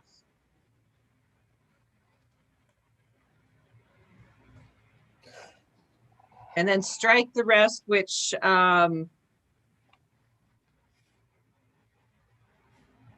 whatever. Okay, yeah. You're number 14. Oh, what did I say? Yes, I'm sorry. I'm on number 14. Okay. So when we were looking at this and with the other input that we had, we were thinking of a Zoom world as well. We were also thinking of trustees via telephone, and where all trustees wanted to communicate by telephone, or where all trustees wanted to communicate by Zoom but couldn't. My hope is and can be accommodated by staff deals with it. My concern is I don't want to be sitting in the ferry lineup looking at the orange cone going, I really want to participate in the meeting, but I can't get on a boat, Okay. Okay. So I need you to read the entire sentence because I'm struggling to figure out where your changes are. So read, start in accordance with. Okay, well, keep going. till the next sentence. Such attendance shall only be permitted where trustee participation is prevented by extraordinary circumstances and can be accommodated by staff. Okay, Full stop. okay. And then the last sentence is gone, or it's there. No, delete, strike all of the rest of it. Okay. Okie dokie. Discussions on the amendment. Any, Trustee Waters? I think it's great. Thank you, Trustee Whitaker.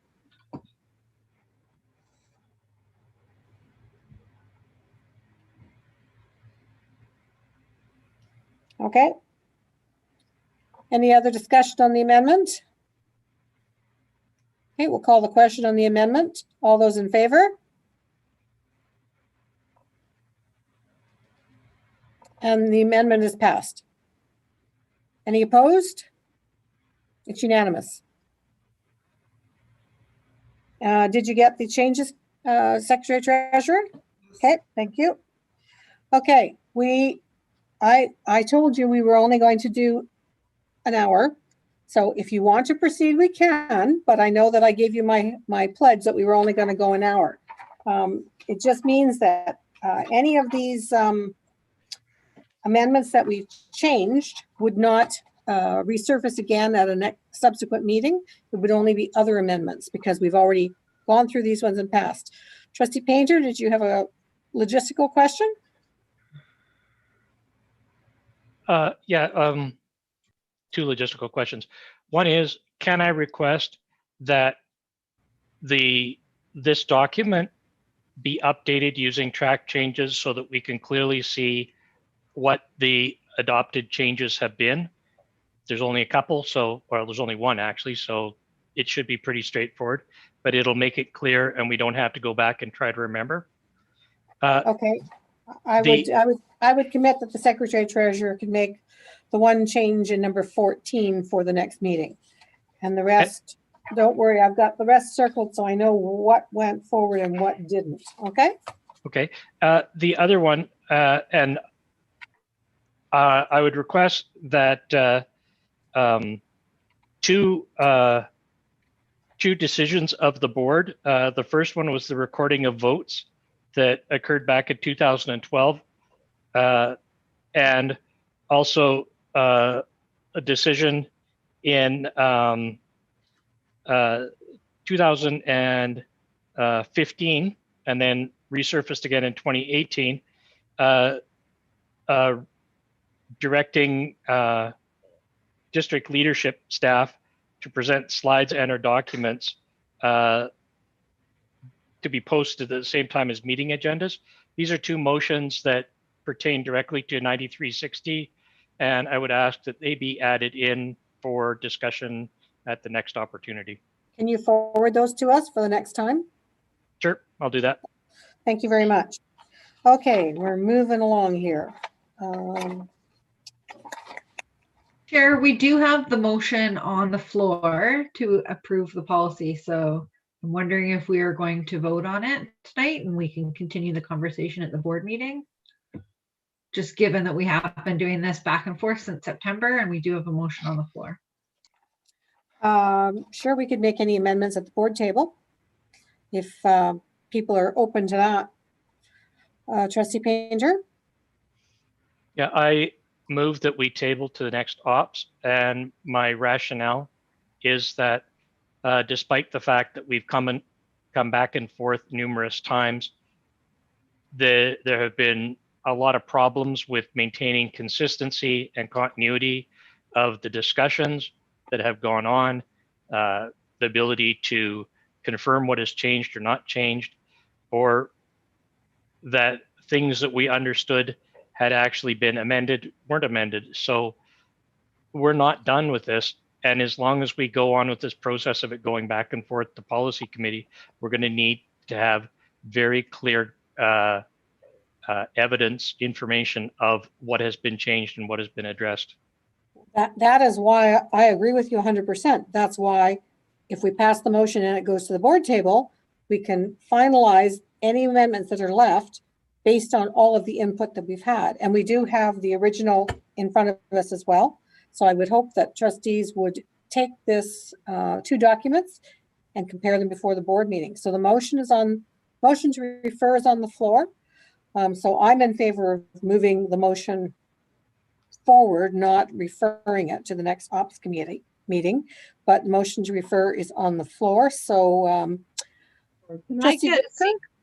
sorry, and I apologize, but I did need to just step away very quickly for a moment there. I'm just seeking clarification. So did you just say that at the board, if this comes forward to the board, you were going to give us marked copies? We're going to take the copy that we have in front of us, the draft. We're going to have the original, and we're going to have your amendment that passed in red, so we'll know what happened at this meeting. And then if there's any amendments, the full board will move it forward. I think that it has gone back and forth for so many months that this is as clean a copy as we're going to get. And I think to move it along won't take very long at the board table. Right. So maybe for me, I'm just seeking clarification. Is there not a reason why? Because the fact that we approved a motion at this table makes no difference at the board, that I assume would be the change that would be in the document.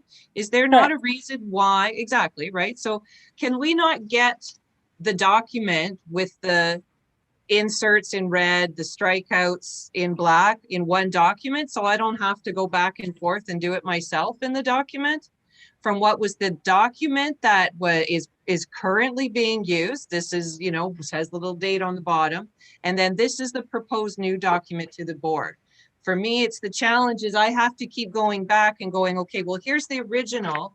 So at the board, I want the original with the markups on that. Are we able to do that? Or are you still doing some dance back and forth? Because that's what confuses me. Madam Chair, point of order.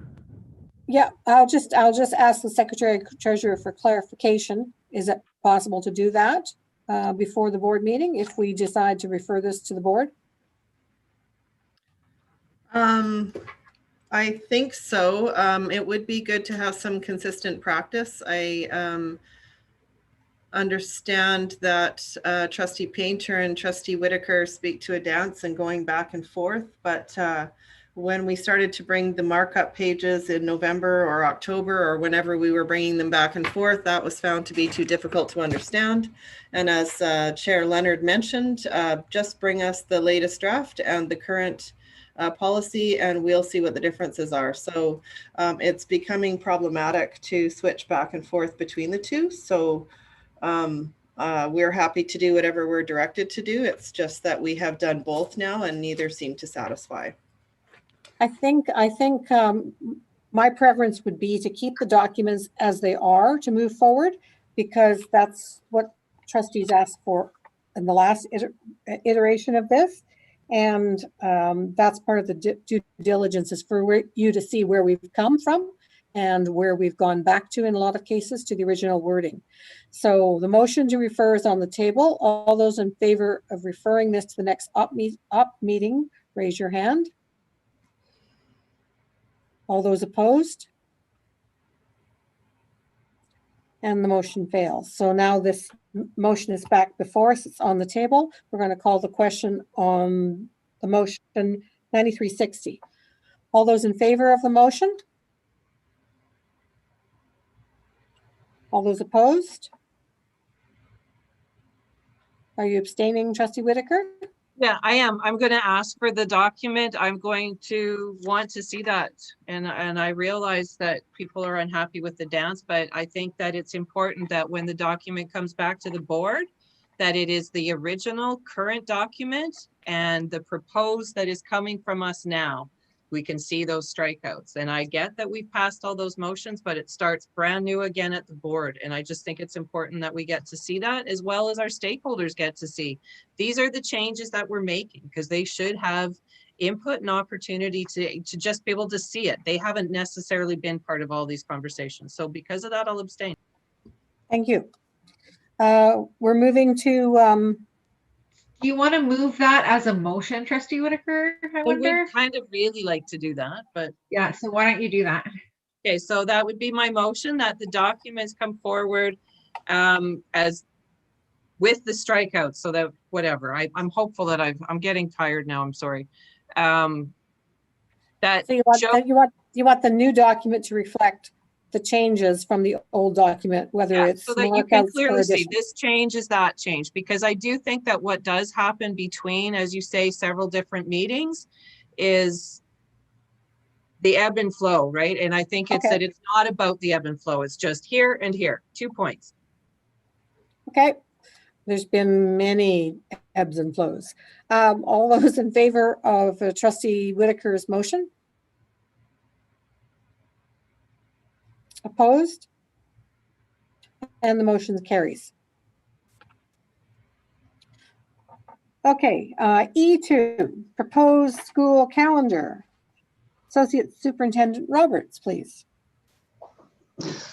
Good evening, everyone. On page 68 of the pack-up, you will see the proposed calendar for the 2020-21 school year.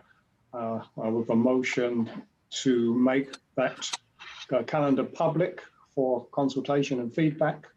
And as indicated, that there has been consultation with SD 62 and 63 and various partner groups dating back to last school year. So moved.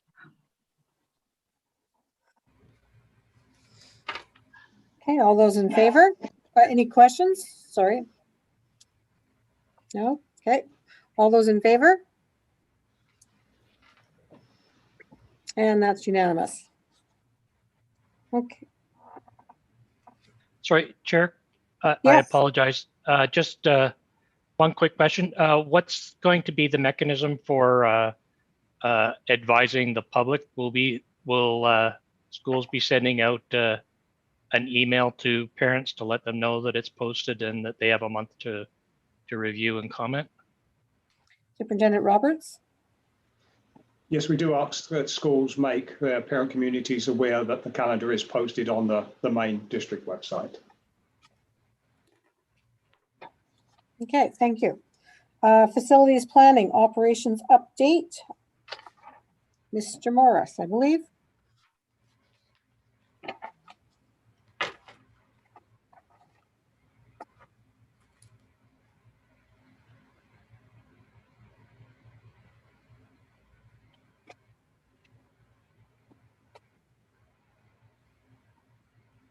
Hi, Chuck. I think you're on mute. Sorry. Mute.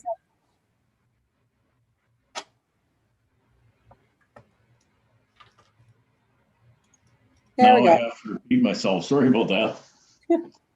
The report in front of you outlines a few different things that we're doing.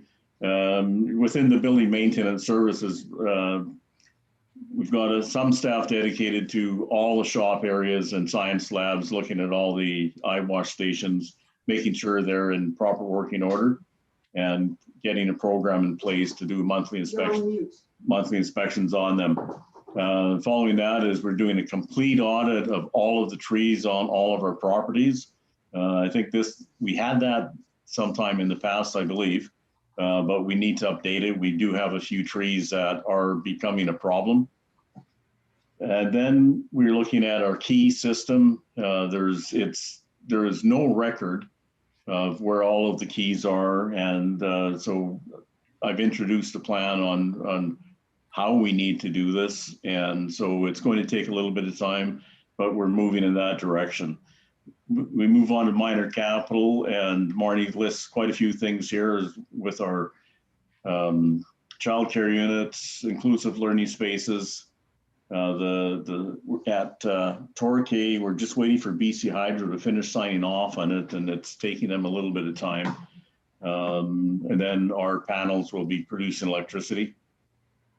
The stairs out at Shoreline, we're just waiting for some drier weather because it's pretty slick out there. And we're doing some work on based on COVID funding, federal monies to help us move forward on a number of items there, followed by an update on all of the childcare units. Major capital, the Vic High is well in progress and it's listed here. The other ones, Shoreline and Great Flower, we're still in the midst of consultation and some other things around them. So we're not near yet. We're talking with the ministry once a month. And this is part of our conversation with them. Operations, it's pretty clear what he's done here. And then we move on to transportation. There's another picture of one of our buses Eric's proud of. Occupational health and safety, Brian just gives us what he's looking at right now and what's coming up in February. Networks, communications, and security system, Arts gives us a pretty good in-depth idea of just what's been happening there, and his staff are really busy with all kinds of work around those things. Energy management, we're starting with a little bit different report, so more of a bullet form, and without getting too deep into the weeds here. So Brian, our energy manager, has given us some pretty good ideas here on what he's doing. And if you go a little bit farther down on some of the savings that he's already discovered and we are benefiting from.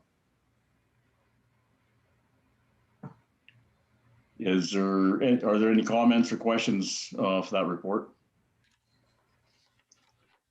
Thank you so much, Chuck, for you and your department. That's a huge report again. Lots of great visuals for us as well. Very much appreciate it. And Trustee Rob Painter has the first question. Well, I have three, so I'll defer to the chair on how many I ask. Question about the keys. With respect to Vic High, and I'm going to write this down to make sure I don't ask the question ever again. I know from conversations with the principal that in situations of lockdowns and such, the conventional key mechanism for locking all of the doors is highly problematic just because it was built in an era when public access was not a concern. Are we doing anything as part of going to electronic keys or anything like that to make it so that we can lock doors remotely at schools, so that rather than trying to rush around and potentially, in worst case scenario, beat the gunman to the next door, that we're able to do it centrally, either with electronics or in some other fashion? We are hoping that we can initiate this throughout the district over a period of time, because there's a fair cost behind it. Mm-hmm. At the moment, Vic High will be converted to our fob system when it reopens. Unfortunately, at this time, because it's a seismic upgrade, there's no funding in there for that. And also at this time, our AFG is being used to help support some of the Vic High, and then other projects like roofing, et cetera, around the district. So it is in my sights, but we just have to do a little bit more long-range planning. Okay. Chair, would you like to go to someone else, or you had three? So no, carry on. Okay. Next one with the trees. Actually, I do recall that in certain areas like Frank Hobbs, there were some real concerns. So I appreciate moving forward on this one. But my interest is actually on the other side, the opportunity for planting. I know that parents at Campus View, for example, were really keen to see trees be planted, because in their mind there was a lack of shade for kids when they were outside during the summer, spring, fall months. Is there going to be a mechanism whereby PACs or others, for example, will be able to identify schools using the appropriate trees that are being identified by facilities, or would they be in a position to contribute to a school forest program? So one thing that we do is when we remove trees, we try to plant at least 2 in place of that. Groups like PACS or even the District of Saanich who like to plant trees all over the place definitely can approach us, and we'll consider their ideas. Yes, I like planting trees. Trustee Painter, did you have one more? Yeah, I just wondered if you could remind me about what the cutoff is between minor capital and major capital. And specifically to that, I was curious about the solar panels, which I recall was about $60,000. So I guess major capital is significantly higher. And also, what is the process for making determinations on which projects go forward under minor capital?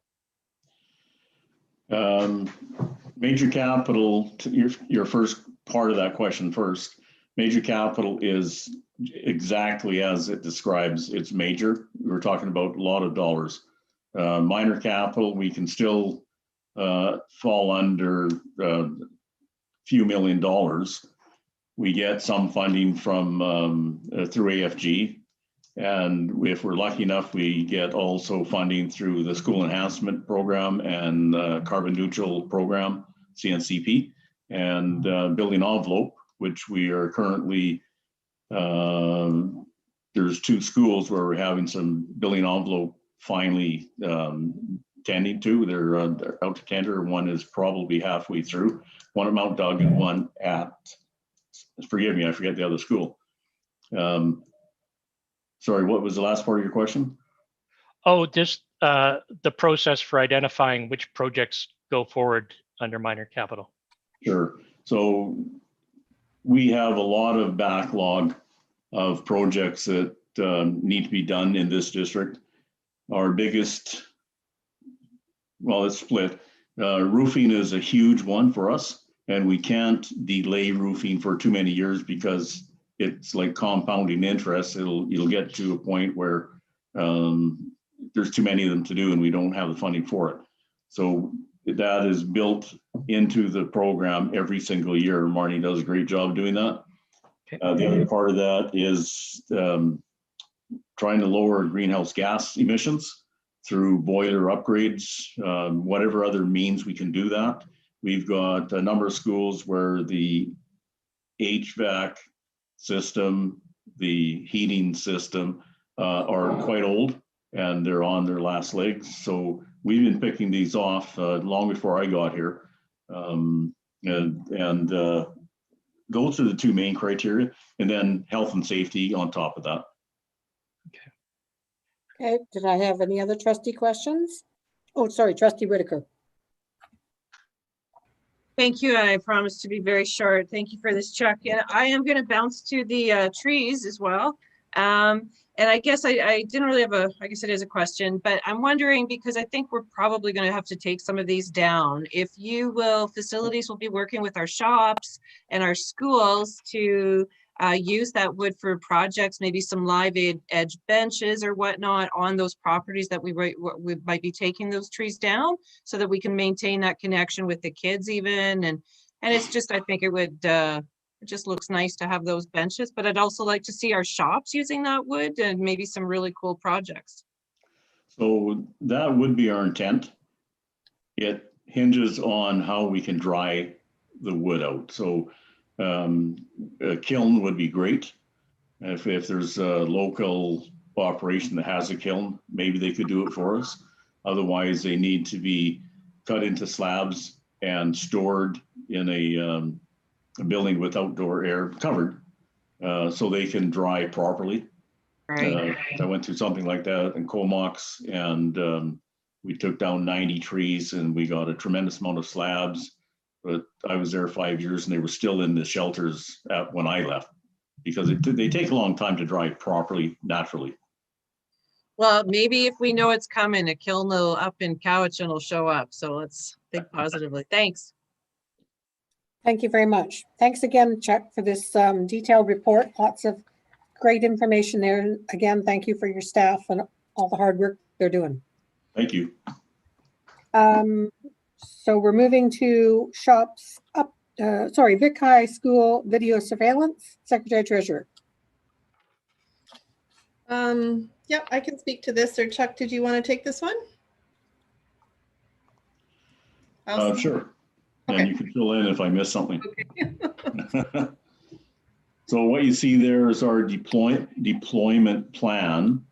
The consultation has been done. The deployment plan I put together a template for about a year ago, or a little less than a year ago, to adhere to our policies. And so in so doing, it identifies a number of things that have taken place to try to resolve the issue before cameras are even contemplated. In this particular case, we went through all of that, and the last resort was security guards on site, costing us a tremendous amount of money right out of the project budget. So our next step was to move ahead with the cameras. Consultation was done. The cameras will be only operational from dusk till dawn. They do not focus in on any residences or work areas. It took me about 2 months to get a PIA privacy assessment done, and but that was back and forth with the privacy officer in Victoria. So that is now done as well.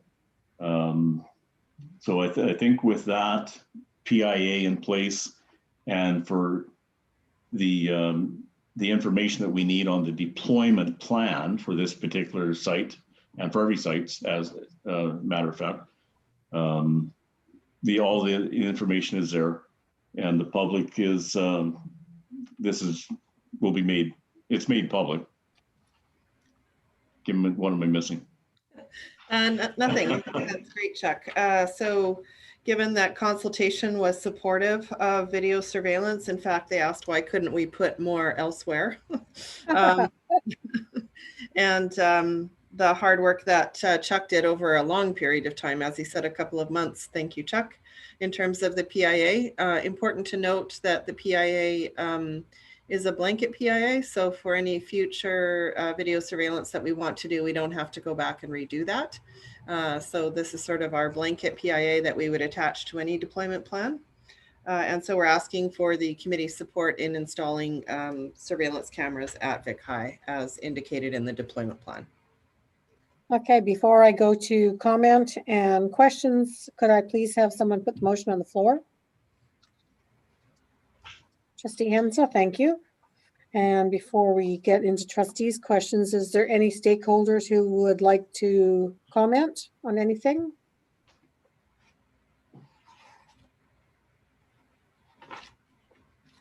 Okay, seeing none. Trustees, any trustees? Trustee Duncan, then Rob Painter. Yeah, thank you, Chair. And thank you, Chuck, for your work on this. It's appreciated. I just had a couple of questions through the chair to either the Secretary Treasurer or to the Director of Facilities around number 5 in the PS. So it sets out the storage and the access and whether that is outside of Canada. I just wanted to clarify, in reading that, I wasn't entirely sure, although I appreciate that the data collected from the video cameras is held by us and sounds like on site. I just wanted to clarify that the data is not stored on a server outside of Canada. It is not. Okay. And then the other thing, my other question was just around the number of participants. So when we went out to consult, how many people participated in our consultation? I don't have that at my fingertips. I'm not sure if Kim does. Yeah, the report is in the packet.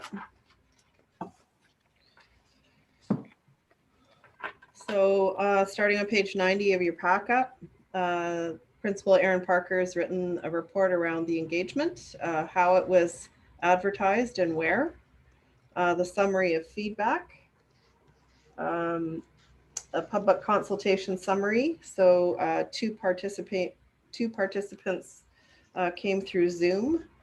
A question feedback from one participant, and then another question feedback from participant 2 on page 91. And then you see a series of emails related to questions, as well as on page 95, the student feedback or questions that students had. I haven't counted them, but that's where they're included in the deployment plan. Great, thank you. You're welcome. Trustee Rob Painter.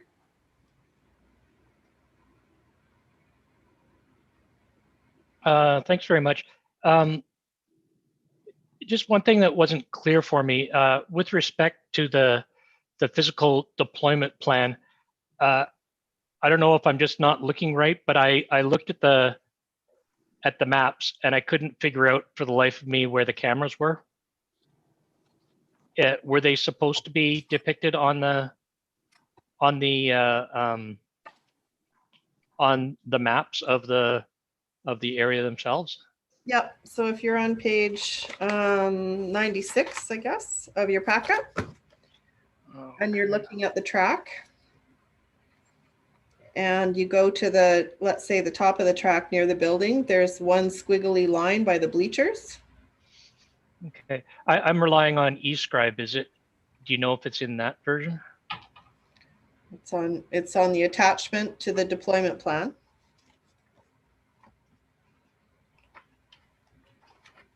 After the public consultation, there's a picture of the site.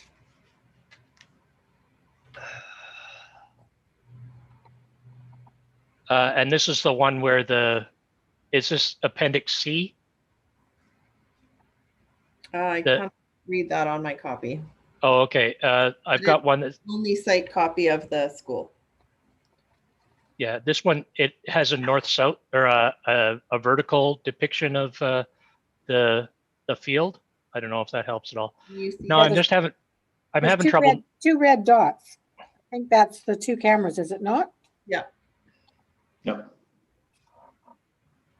Okay, I guess I'm not able to see it, but what I understand is that they are on the, what is that, the west side of the building, aimed out towards the track. Is that correct?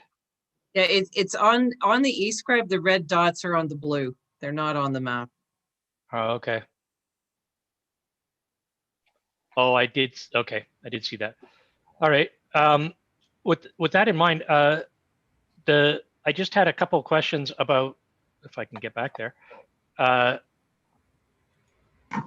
the evidence of alternatives tried. The first one is this intended to replace the security guards, or is this augmenting the security guards? So either. It's our next alternative. Security guards were costing far too much money right directly out of the project. What we're hoping with this next one, and it's proven that it works at times, is this will help identify potentially the people that are destroying the fence and trying to get into the project.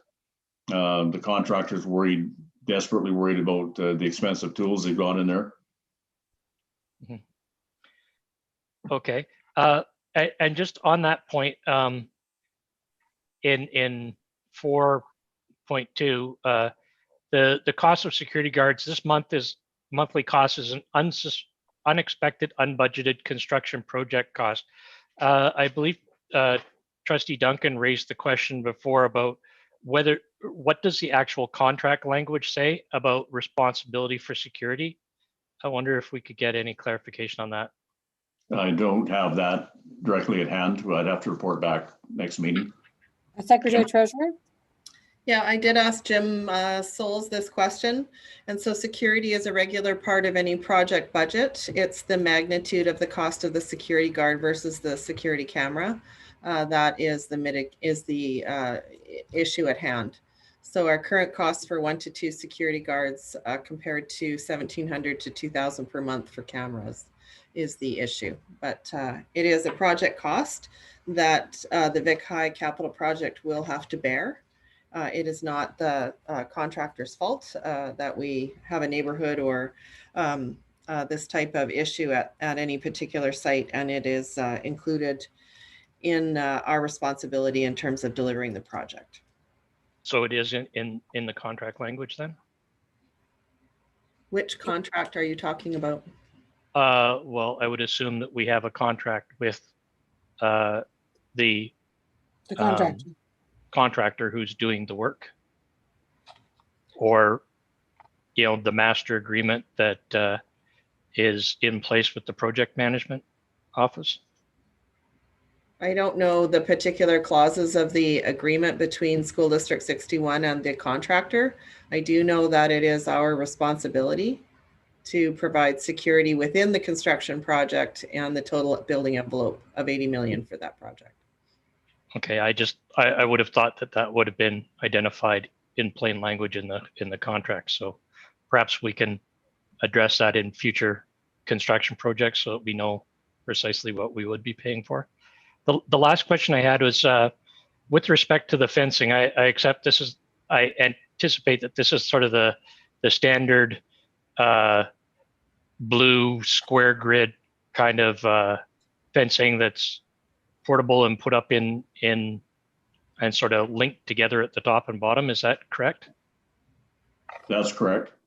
I'm just wondering if this is clearly, as we've identified both here and on the Mexican border, people can invariably get over fences.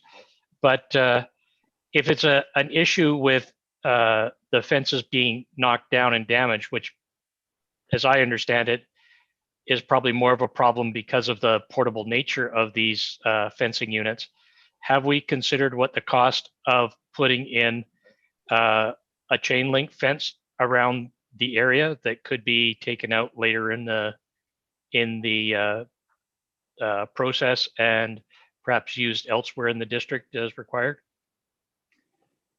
I'll have to talk to Jim on that, but typically your chain link fences, even though they're secured in place and could be 6 or 8 feet high, if those people are intent on getting in, they're pretty easy to cut through or climb over. And if we have rolled barbed wire on top of the fence, school protection branch would be right on us, asking us to take it down. Okay. And then the last one, I have to admit a certain amount of disappointment if Vic PD is there every night and yet the matter's not being addressed. Are they indicating any interest at all in stepping this up or trying to take other actions, like, for example, having them on site in advance of them coming in an effort to apprehend the people who are trying to break in? Because it just seems like a huge waste of resources for them to visit every night and not really achieve anything.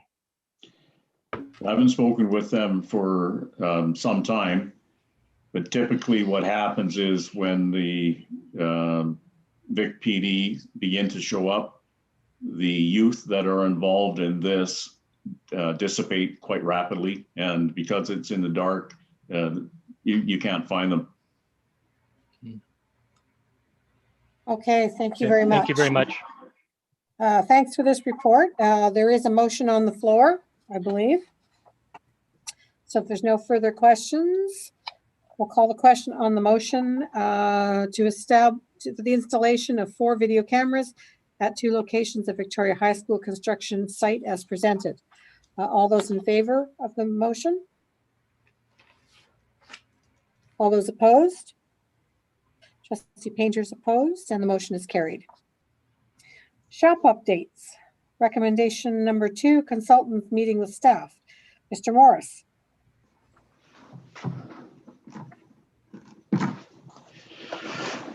We had a risk management person meet with all of the VP, and the following day, the audience were,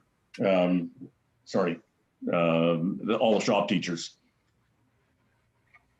So the first night, Alan described exactly what has taken place with his risk management inspections. There's about 14 manuals that are law and compliance issues, taking from BC Building Code to BC Fire Code to the National Fire Protection Association, Canadian Electric Code, and on and on. And because they're passed in legislation, they are law. So we explained that to the principals. There were some good questions back, and we felt fairly confident after that session. It was all a Zoom with everyone. The following night, we had the shop teachers, and he went through the same explanation and further emphasizing some of the issues and some of the laws around it that we need to comply with. There was a lot of great questions from the shop teachers, and a couple that didn't seem clear right away, but Alan has been doing this for decades, and he was able to walk through it. And I believe everybody fairly well understood once that session was over. So now our next step is we're going in there and moving ahead with it with consultation of the shop teachers as we enact what we have to enact. Okay, and just as a reminder from trustees, these recommendations are coming forward tonight. As promised from our last ops meeting, when we asked the Director of Facilities to follow up on the shop and give us an updates on a couple of the recommendations that were carried within the report. And this is recommendation number 2. And any questions on that one? Trustee Rob Painter?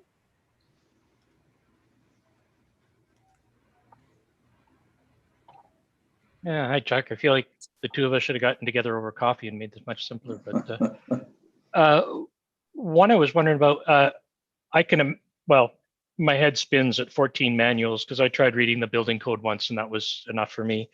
With respect to one of the concerns I heard expressed by the shop teachers with respect to the spacing and location of the equipment, is that something that is specific to just WorkSafe, or are there other sort of directions that are required as well? There's a number of manuals that come into play. The Ministry of Education have 3 manuals out. The first one in 1954, another one in the 90s, followed by a second one in the late 90s on placement of equipment in shops, in schools in BC. We have to follow WorkSafe BC recommendations as well. Each piece of equipment has a zone that you must maintain free of other equipment and bodies. So I don't have that at my fingertip right now either, but there's specific measurements in front of a piece of equipment, to the sides and to the back of it that we must maintain. So that's going to be depicted on the floors of each of the shops with yellow lines, and then slip resistant material within the yellow lines. Okay. And this is not to put you on the spot at all, but if you have an understanding, I'd appreciate it. I'm a little confused why WorkSafe requirements would apply in the shop, but with respect to, say, general health and safety, WorkSafe doesn't apply to students. You know, like we don't. I remember being surprised to find out that our emergency first aid staff, the trained staff person, was there for staff and not for students. So why is it in this case that WorkSafe applies to students? So for years, decades, WCB and now WorkSafe enforced compliance when it had to do with keeping the staff safe. Mm-hmm. But because there were many incidents where the environment in some of those shops was also impinging on the students, that now they dictate that it's got to be safe for the students and the staff. And I concur with that. I've seen some shops being operated with 20 kids in there that it's just atrocious. Not necessarily in this district. Okay. Thank you very much. Okay, Trustee Duncan, so we're just referring to the number 1 of the recommendation number 2. Sorry, Trustee Duncan.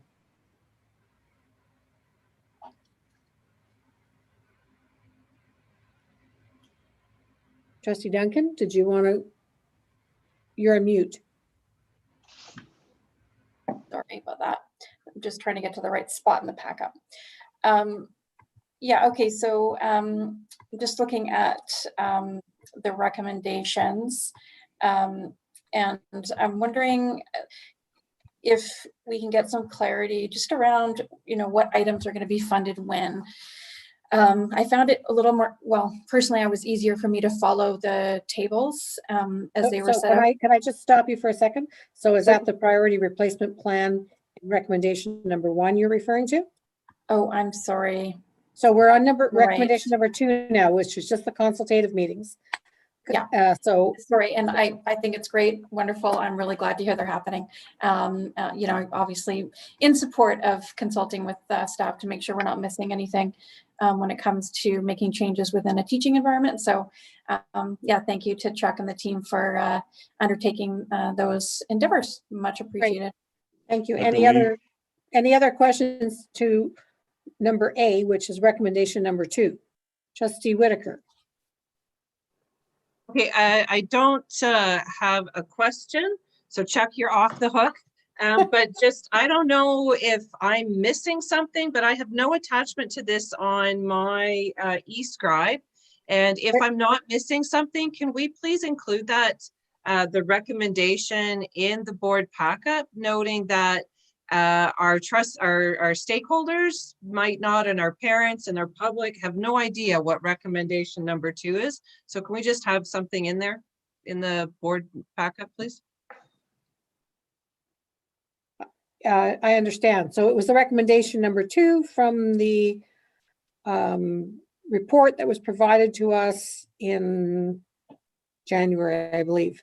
So you're right, we should have included that here. So we will try to endeavor to have it there for the board meeting, just what the recommendation is. Number 2 in full. Okay. So we're moving to number B, recommendation number 1, priority replacement plan. Mr. Morris. Yes. I believe Marnie is on with us tonight, and she, I believe, had a great input into that report. So she may be able to jump in as well and offer her point of view. Great, thank you. Who would like to speak to the number B, the recommendation number 1, priority replacement plan? Secretary Treasurer. Yeah, so I'll just introduce this. Again, this is based on the SHOPS report and recommendation number 1, a priority replacement plan. So following up on the last operations committee meeting, Trustee Duncan had made a recommendation and we had said that in the SHOPS report, staff was also going to bring a recommendation. So I think you're considering both tonight with the addition of F3C. Again, this is a staff's recommendation for priority replacement plan. And I think throughout the memo, thank you to Marnie Vistis and Harwood, who wrote the report. We can see a series of monthly implementation or action plans over the coming years. Definitely in years 1 and 2, this being the current year with some perhaps leftover unspent budgets this year, we're asking for $350,000 in the current fiscal year and the next fiscal year, and $50,000 in the following year to take care of some immediate issues. And then we move into the longer term or the higher ticket items that have been referred to budget in terms of the dust collection systems, which if we did 2 a year are roughly $1 million or $1.1 million over time. And I hope you can blow it up, but the on page 118 of your pack-up is the sort of timeline of replacement plans for wood shops, metal shops, dust collection systems. And so Marnie, I don't know if you want to expand on this at all or just take questions. Either or. The first little bit that we really want to do is we really want to get all the guards installed and make sure anything that's open, like a police system, is closed. We want to make sure all the electrical's up to code and all the equipment has magnetic switches on it and interlock the dust collectors. And then after that, it's a matter of installing the new equipment and putting everything with consultation with the staff in a location, and then the safety lines, and then working with the teachers to determine what safety equipment is needed in the shops for them. Protective ear equipment, protective eye equipment, that type of stuff. And I think if I can just add on to that, I think, Marnie, when you and I spoke, the timeline is the way it is due to the capacity of the workforce or the crew to complete the work, sort of one shop per month. Is that correct? Yeah, we have 2 electricians right now dedicated to it. And we're trying to work around classes, so we can't exactly go into one shop and dedicate one full month. So we kind of switch back and forth as needed. So yeah, it comes down to staffing too. Thank you. Great, thank you. And I'm the budget that's you have identified halfway down page 114, that is being referred to the budget process, is it, in April? Correct. Okay, Trustee Duncan, I have you first. Yeah, thank you, Chair. So I'm just, as I read through this, I just wanted to be clear in my own mind so when I'm looking at the immediate allocation that's being suggested of 350,000 in the current fiscal year, and then another 350 in the 2022 fiscal year, followed by 50,000. And that is to complete, according to the report, the wood and metal shops, the current equipment installation, non-encroachment zones, and safety items. So I just wanted to, because I don't want to waste the committee's time discussing a motion if it's being addressed by this proposal. So I'm just wondering, I wasn't clear kind of what safety items are being addressed and when. So for instance, things like, hazard equipment storage, emergency procedures manuals, and the like. I'm wondering where that falls in, to the funding that is being requested and into the timeline for actual deployment. I appreciate that sounds like there's some staffing constraints, but I want to be clear that we're kind of doing everything we can, including, considering some additional funds or bringing in outside assistance to complete some of these upgrades more quickly where we can. So I wondered if you could speak to those initial questions. Chuck, do you want me to speak? Yeah, yes, please. Sure. Yep. So right now we're just trying to get the shops up to code. So making sure all the electrical is interconnected. So if there's a power outage, that when the power comes back on, the teachers or the students actually have to go and hit an on button to start the equipment back up again. We want to get the current equipment that we just purchased installed, remove whatever is not necessary. We also want to make sure that there's guards in all the equipment. So some of that has to be purchased, some of that has to be fabricated. We already have how to use the equipment, the procedures on how to operate the equipment is already done and printed. So it's a matter of installing that. I can't really speak to any procedure manual. Maybe Chuck can speak to that one for me.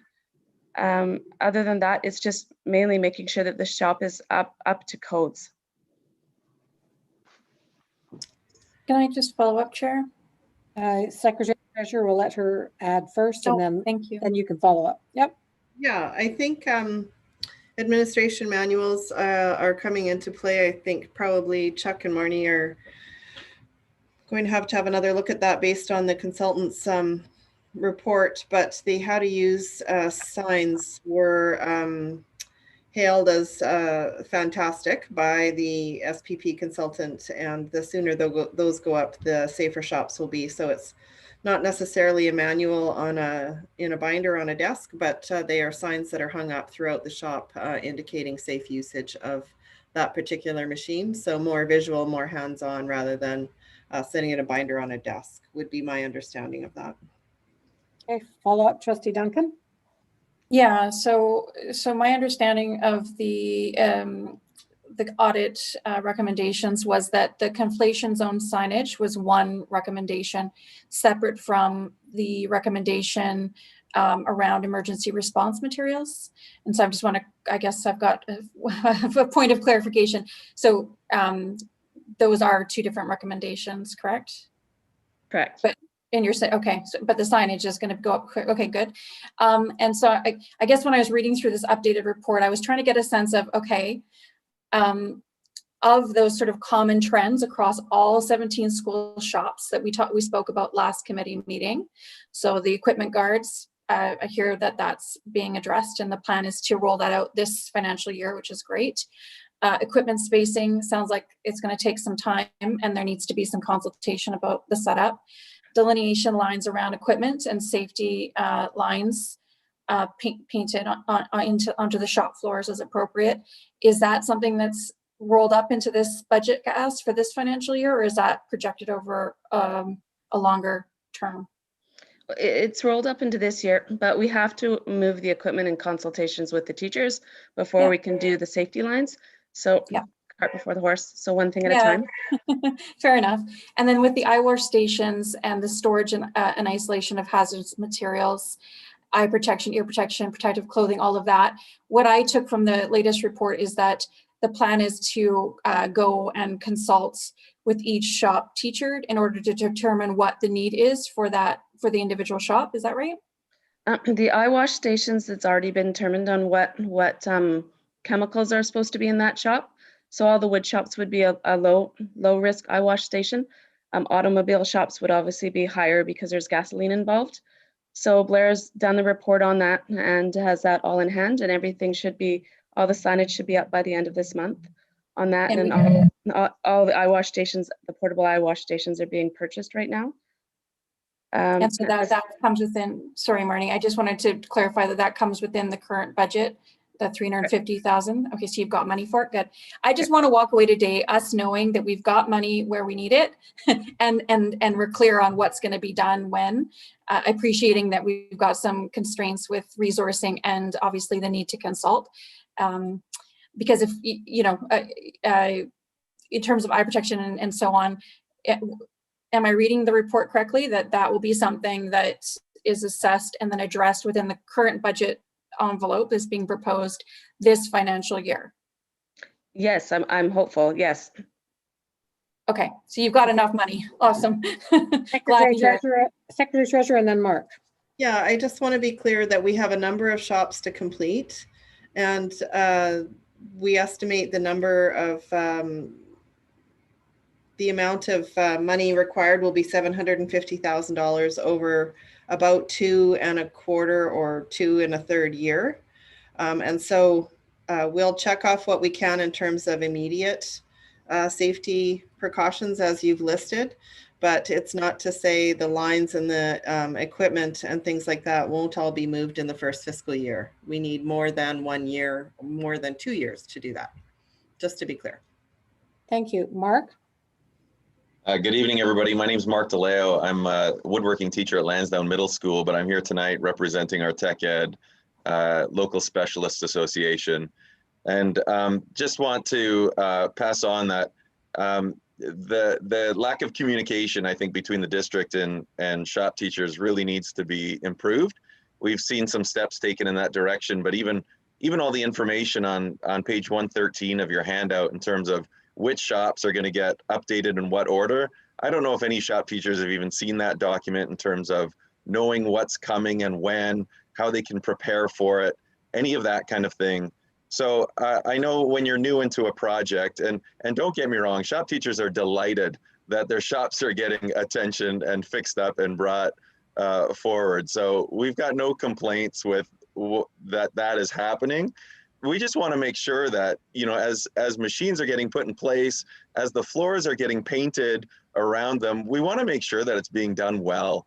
And we've been seeing some mistakes being made so far in the process. And I hope we're learning from that process in the sense of we don't want to redo a shop and then look at it and think, oh, you know what, we got all the spacing right, we got the floor painted and everything looks good, but the space isn't usable and it's not safe for students. And, you know, it's kind of like we talked at the beginning of this meeting about, you know, getting a new backboard placed in the gym. Everybody knows where a basketball backboard goes. But when you walk into a wood shop and there's, you know, 30 different pieces of equipment, the person who's going to know where those pieces go for the workflow, for safety, for sight lines is the shop teacher. And the shop teachers so far have only been consulted in the moment as the machines are being placed. And we're asking for a little bit of time in advance just to help us, you know, map things out, think things through, have that list of what shops are being done in what order and figuring those things out. So that's a concern that we've recently written up in a letter. But the second thing is part of this upgrade is trying to, sorry? Sorry, I'm just saying to Chuck, I've got you. You can put your hand down. Okay.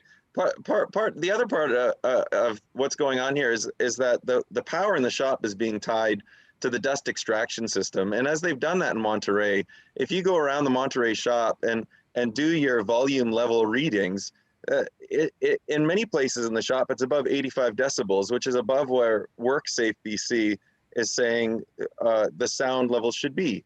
So we need to figure out ways to reduce the amount of noise from that dust extraction system or to minimize its usage. And the district is actually going the opposite direction where they want to have that dust extraction system on all of the time. Even if we're just sitting in the shop using glue guns or using a powered drill, a corded drill, tools where you don't even need the dust extraction system. And the district is trying to say, no, we want the dust extraction system on at all times. And we've got grave concerns as shop teachers about this in terms of, you know, how do you communicate with students well to teach your lessons when the dust extraction system is on, if it has to be on just to charge a cordless battery or those kinds of things. So we're thrilled with the big picture, but we've got concerns about how it's being implemented and want to make sure that you're aware of these concerns. Thank you very much. And we did receive a letter from you as well. So thank you. Secretary Treasurer and then Mr. Morris. Yeah, I really want to thank Mark for bringing up some of the concerns. And they were also brought up throughout the meeting that was held for a couple of hours the other night with shop teachers. And I think what we heard during that time was some good input from teachers. And we certainly heard that staff would be listening and that we are already brainstorming some ideas to get around some of the current concerns that you said. And in terms of consulting with teachers, we generally tend to bring reports to the board. And then I think we heard Marnie Vistison say that a couple times throughout her report tonight that these things would be done in consultation with teachers. So I'm hoping you can rest assured what you've heard tonight is that we will be speaking with you before implementing. And that allays some of your concern. Mr. Morris? My only comments back to Mark are if you have some concerns or you have some information from other shop teachers that doesn't sit and you think it's wrong, then you need to get a hold of me and let me know what those concerns are. Great, thank you. I have Trustee Whitaker, then Trustee Ryan Painter. Nope, I didn't have anything. I'm sorry. I just got a great hot chocolate though. Oh, great. Trustee Ryan Painter, then Trustee Rob Painter. Thank you, Chair. And I want to, you know, I went and read through this whole report, and I've done it again here while we're having this conversation. And I just want to offer my thanks to Marnie, Chuck, and Kim for putting in all the work and effort to lay out the budget required, the scheduling. I'm impressed to see where we're at with Esquimalt already, Cedar Hills working in progress. there's a lot of work clearly being done here, and I also just want to appreciate what Mark has said tonight too. I think the conversation is happening, and I think that's really important. We've heard Chuck say reach out if you have concerns. I think that's important, so the communication lines are open. And I think that's considerably important. And I think staff have this, and I think staff are seized with how important this is. And it certainly shows by the report that they put in front of us. So I just really want to give my thanks to staff for putting this together, for presenting it to us. It's comprehensive in the way that I would have want to have seen it. So I really do appreciate that. To Chuck, Marnie, and Kim, thank you very much. Okay, thank you, Trustee Rob Painter. Then we're moving on.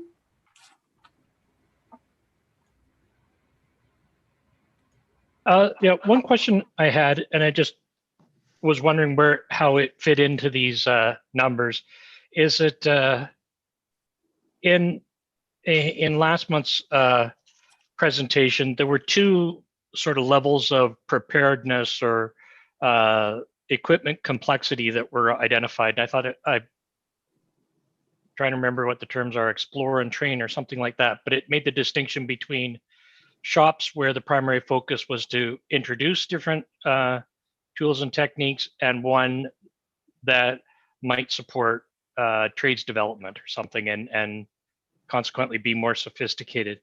In the report from last month, if I'm not mistaken, there was a presentation about sort of what was the baseline equipment across the board, but I wasn't sure if the other level, the more advanced level of equipment requirements was laid out, and perhaps I'm just misinterpreting what was said, but that would, if I could understand that, I'd appreciate it. Who wants to tackle that? How about you, Marnie?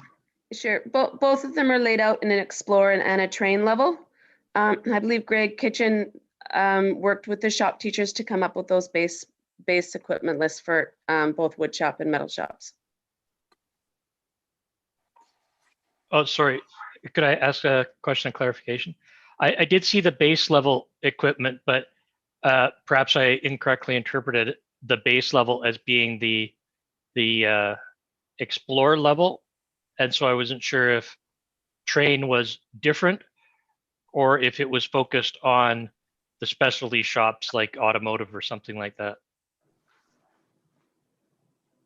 There is specialty, sorry. Go ahead. Go ahead, Marnie. Sorry, there is specialty train shops. One example is the metal shop in Spectrum has some extra welding booths and extra equipment opposed to an explore shop. Okay, so I take it those are being addressed on sort of a as needed basis depending on the focus of a specific shop. Yes. Okay, and is that equipment going to be addressed within the money that we're discussing here right now, or is this strictly for safety equipment? No, all the equipment in the train and the Explorer would be addressed in this. So if they need a guard, it will get a guard. They all need safety zones. So both the train and the Explorer will both be addressed in this. Okay, but if there was additional shop equipment to be purchased, would that be coming out of this budget or would it be coming out of somewhere else? Extra purchased equipment would not be coming out of this budget. We bought the extra equipment through the Youth and Trades and Training Grant, and I don't know of any other funding that's available for new equipment. Okay, thank you. And actually, that just kind of segues nicely for me. I was just wondering, what is the funding source for the money that we're looking at? The 350 this year and then going forward next year. Secretary Treasurer. The 350 coming out of this year will be coming out of underspent budgets to the end of June 2021. now that amended budget is being prepared for the February 22nd board meeting, we are also able to project some surplus. And so we think we'll be able to attend to the work plan that's been set out in terms of what the crew can accomplish for $350,000. We'll be able to spend that this year out of unspent budgets, and the $350 for next year will go to the, along with the dust collection systems, will go to the budget process for decision making. Okay, we're moving Okay, on. thank you. Thank you very much for this report, the reports that are in front of us. Awesome. Your motion under shops update number C, the motion that Trustee Duncan wanted to be referred here, I believe most of it was covered in the recommendation number 1 and the budgetary amounts that were discussed in this year's budget and next year's budget. How do you feel about that, Trustee Duncan? Yeah, so I wondered if we could, since we have the benefit of all of our subject matter experts around our virtual table, I wondered if we could just share the motion. I'm minded to withdraw it, but I want some assurances before I do so that the items in the motion are in fact covered by the allocations, the proposed allocations in this financial year. So if I could have that. I don't know if you want to share the. Let's not. It's very specific what you have here, and Yeah. I think we've been assured that the most of the things that they've talked about have been in your motion. I mean, we're not eye protection for $1,000, ear protection for $1,000. I'm not sure that they can get down to that specific amounts. So can we just? Oh, yeah, sorry, Chair, just to clarify my intention here, I'm not asking, what I'm asking is that all of these items that, I mean, I didn't make them up, right? They came from the staff report and they came from the recommendations from the independent health and safety auditor. So I'm just wanting to clarify that in fact, the money that is being allocated for this financial year will. $350,000. Yeah, will assist all like the shops in order to, it will assist the shops to address those items. So I appreciate that eye wash stations and guards are on there. I just want some clarity about the funding that's available, because if not, then we maybe, I'm going to possibly suggest that we allocate a little bit more if it's available, or we at least have that discussion of where else we can reallocate money if we can't do it in a timely manner. Secretary Treasurer. I think before any assurance can be made, we would need to read this list from last month's ops out to Marnie, and she would have to say whether we can attend to that all this year or not. Is that okay, Marnie? So rather than reading a list to somebody, can we table this motion until the next ops meeting and allow Marnie the opportunity to review what Trustee Duncan has put forward? That was what I was going to suggest. So I'm making the motion. Okay, motion to refer to the next ops meeting. Thank you. That seems totally reasonable. Thank you. It sounds like everybody's sort of in agreement. All those in favor? Okay, and the motion is carried.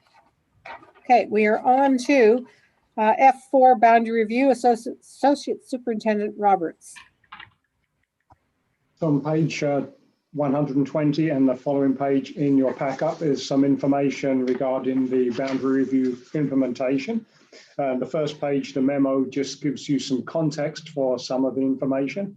And perhaps the most important of the bullets would be the third one, where referring to the table on the following page, it explains that the numbers given for the in-catchment counts are not necessarily the numbers of kindergarten students that we expect to see at those respective schools for the 2021 school year, nor for the previous years do they actually reflect the numbers. Those are just purely the in-catchment counts prior to any student transfers that may have occurred in and out, or any migration into those areas that occur between now and the beginning of the school year. So for example, for Brayford Elementary for the 2020 year, there are actually 34 students at the school this year in kindergarten, rather than the 28 that were in catchment. And for Campus View, for example, there are currently 69 students in kindergarten at Campus View, as opposed to the 17 that were as illustrated in that catchment count. Yeah, thank you. If I may just quickly add that there were 7 elementary schools with which we were primarily focused, as I'm sure you will remember. George J, James Bay, Oaklands, Quadra, Tillicum, Torquay and Willows were the ones where we were hoping to see a reduction in their total school populations. And I'm hoping that the data in that table will enable us to make a kind of a preliminary view in terms of the impact that boundary review has had. Thank you. Awesome. If those numbers hold, that looks like we're going in the right direction. Any questions for Mr. Roberts? Trustee Painter. And actually, I think it might be more appropriate to refer to the Secretary Treasurer, but at your discretion. I was just wondering about looking at overall populations. I really appreciate the kindergarten versus grade 5 in and out, although with the caveats that Associate Superintendent Roberts already provided. One thing I'm trying to keep in mind is what sort of the overall capacity is, and I was just wondering. Secretary Treasurer shared with us school population counts a month or two ago. Would those be appropriate for looking at basically what kind of capacity or room we have at these different schools? Who wants to tackle that one? I can tell you that currently we have 3 schools that I can identify as being over their functional capacity. We have Oaklands, that's at 499 right now, and you'll see it has a capacity of 487, which we're hoping will be addressed by that very large differential between the incoming K catchment and the outgoing grade 5s. We have Telecom, which is currently 397 with a capacity of 396. And you'll recall that Tillicum was one of the catchment areas that, because of the travel distances, we knew would always be at or slightly above capacity, and we would need to rely upon transfers in order to manage the flow of students.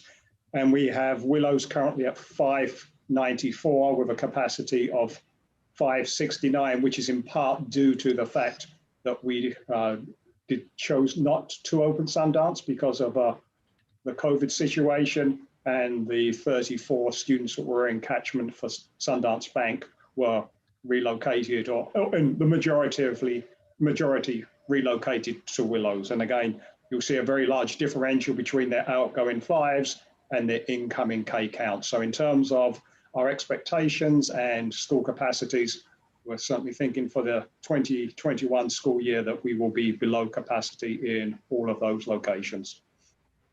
Great, thank you. Any other questions for Mr. Roberts? Great, that's great information for us to have, and we appreciate the update because that seems to have been, oh, sorry, VC Pack, Crystal? I do. Can you, Mr. Roberts, or maybe can you talk a little bit about Macaulay? I don't see a, I mean, am I reading this right, that I don't see a path for reducing Macaulay's, like the numbers here don't seem like we're looking at a reducing capacity or enrollment in Macaulay, is that right?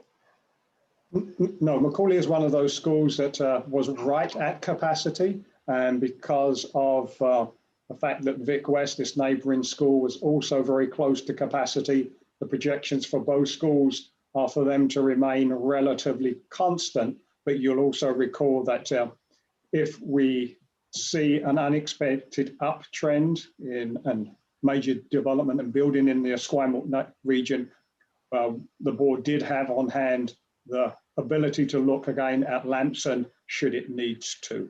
But we're certainly hoping that those projections are accurate, and there isn't tremendous growth, but there is an option for the board should those projections prove to be inaccurate. And are you seeing with Vic West growth at Vic West? Is that what the story is telling us? There's 59 33 kids going and 63 kids coming in. Is that a growth story to you?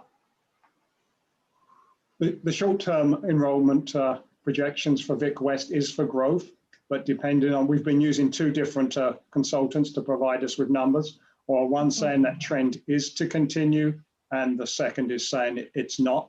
So again, if the growth trend continues, well, we do have the option of using Lamson and just shifting borders between Vic West to Macaulay and Macaulay to Lamson, and we certainly have capacity in that region should the board find themselves in a position where they need to reconsider the reopening or reutilization of Lamson. And then, sorry, last question, I promise. So of all the schools that we saw were over capacity in those June, at or over capacity, I'm thinking, if I remember correctly, it was Tillicum. We had some issues at Quadra. We're looking at Macaulay and George J. and Willows and Campus View. Are there ones like you're seeing a downtrend in which ones here? I guess I look at Quadra and it doesn't look like there's a change. In Tillicum, I don't, like you said, I don't see a change. Macaulay is an increase. Campus View is staying the same. And maybe Willows is going down. Is that right? My understanding of it? Yes, you are. I think I could comment specifically on Campus View because of the upgrades to the facilities there. And I think that's no longer the enrollment issue that we were previously looking at in terms of wishing to close some of those portables. And I think Quadra's reduction in population, as you can see, is relatively small, 15 to 20 students, but over a 5-year trend, we think that will have the desired impact in that central corridor. And then, sorry, do you see there were a whole bunch of schools that were significantly under capacity? And I'm thinking Strawberry Vale is one of them, but it seems like those schools are still continuing on a downward trajectory. Is that right? From your perspective? There was a lot of that side of town really wasn't impacted in the boundary review very much. So that would make sense for that. Yes, that's correct. There were a number of schools that were under capacity that there were no changes to the boundaries or nothing significant. And there are no growth trends predicted for them in this current time. Okay. Trustee Rob Painter.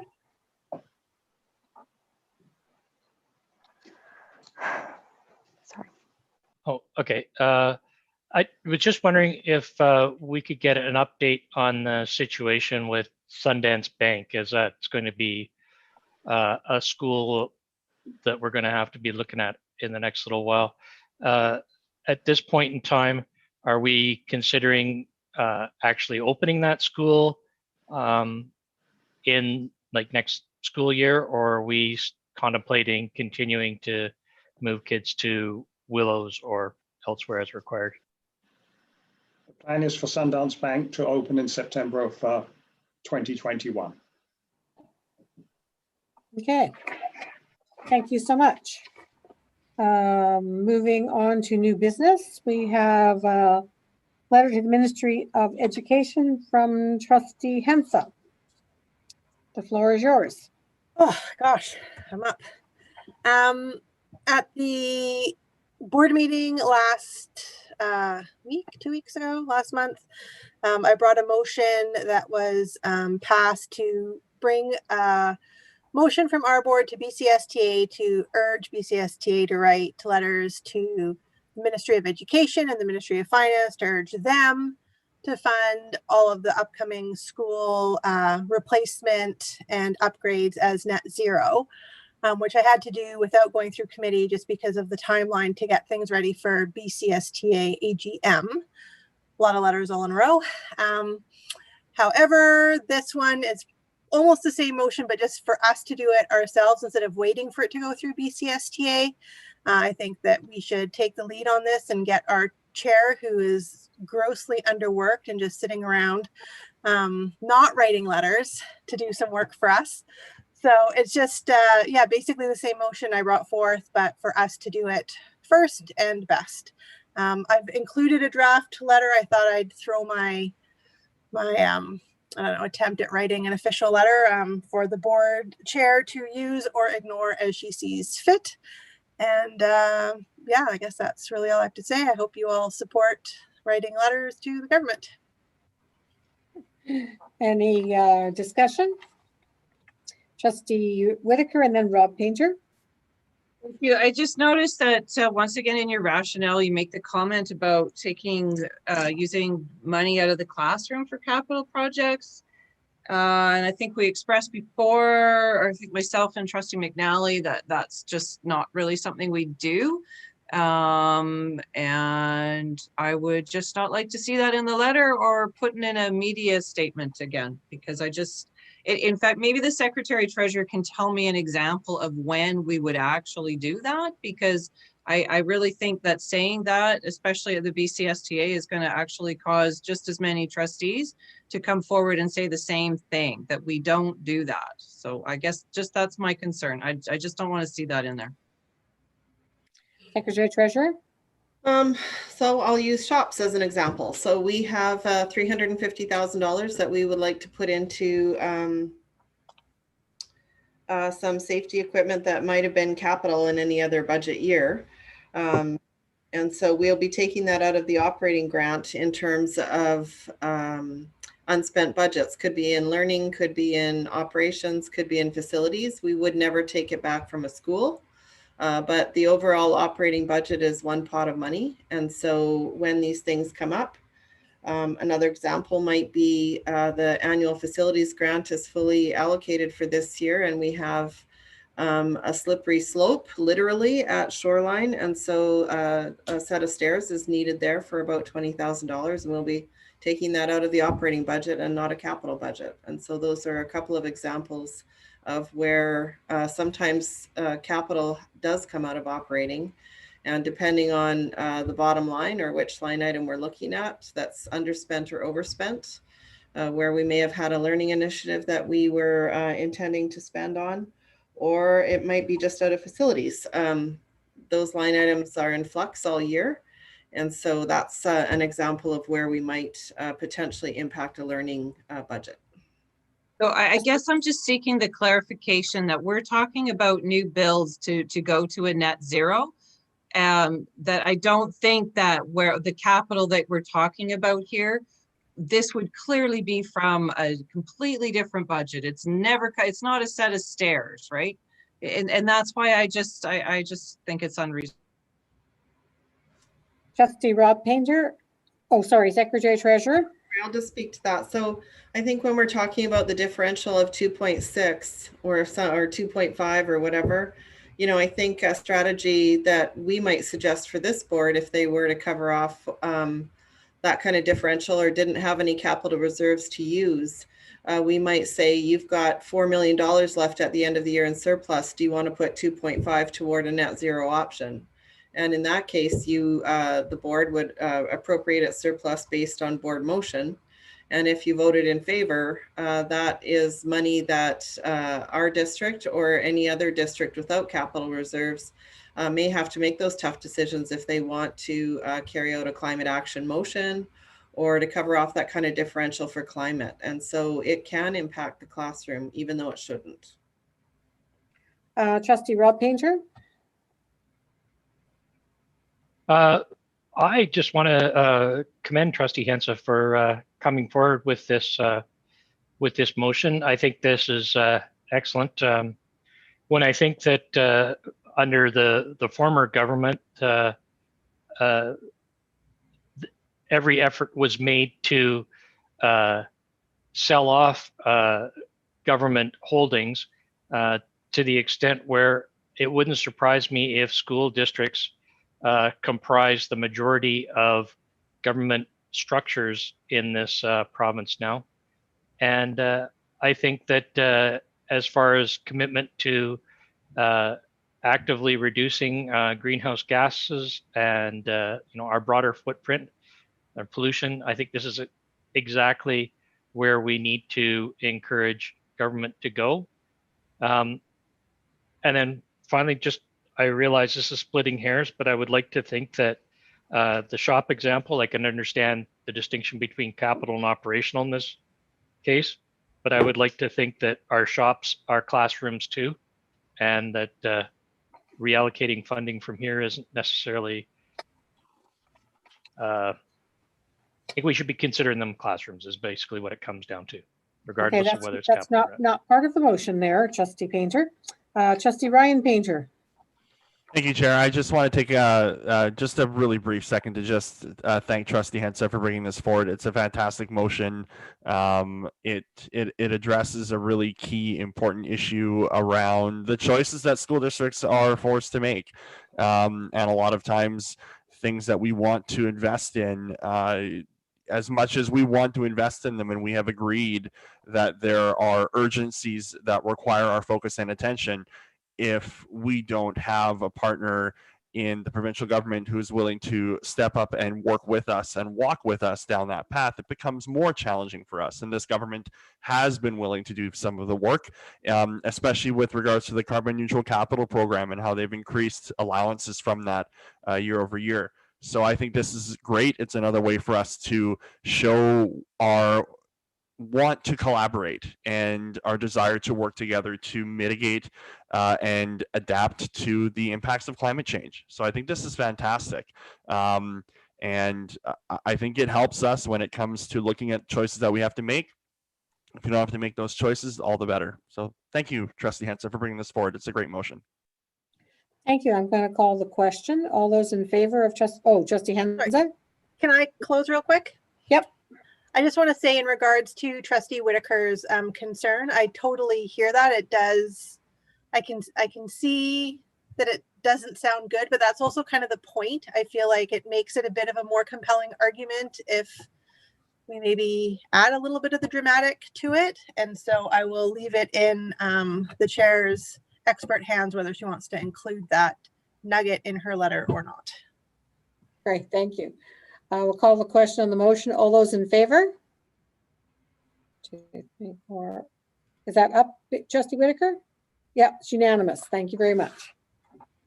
Moving on to H2, Section 72 report, Trustee Whitaker.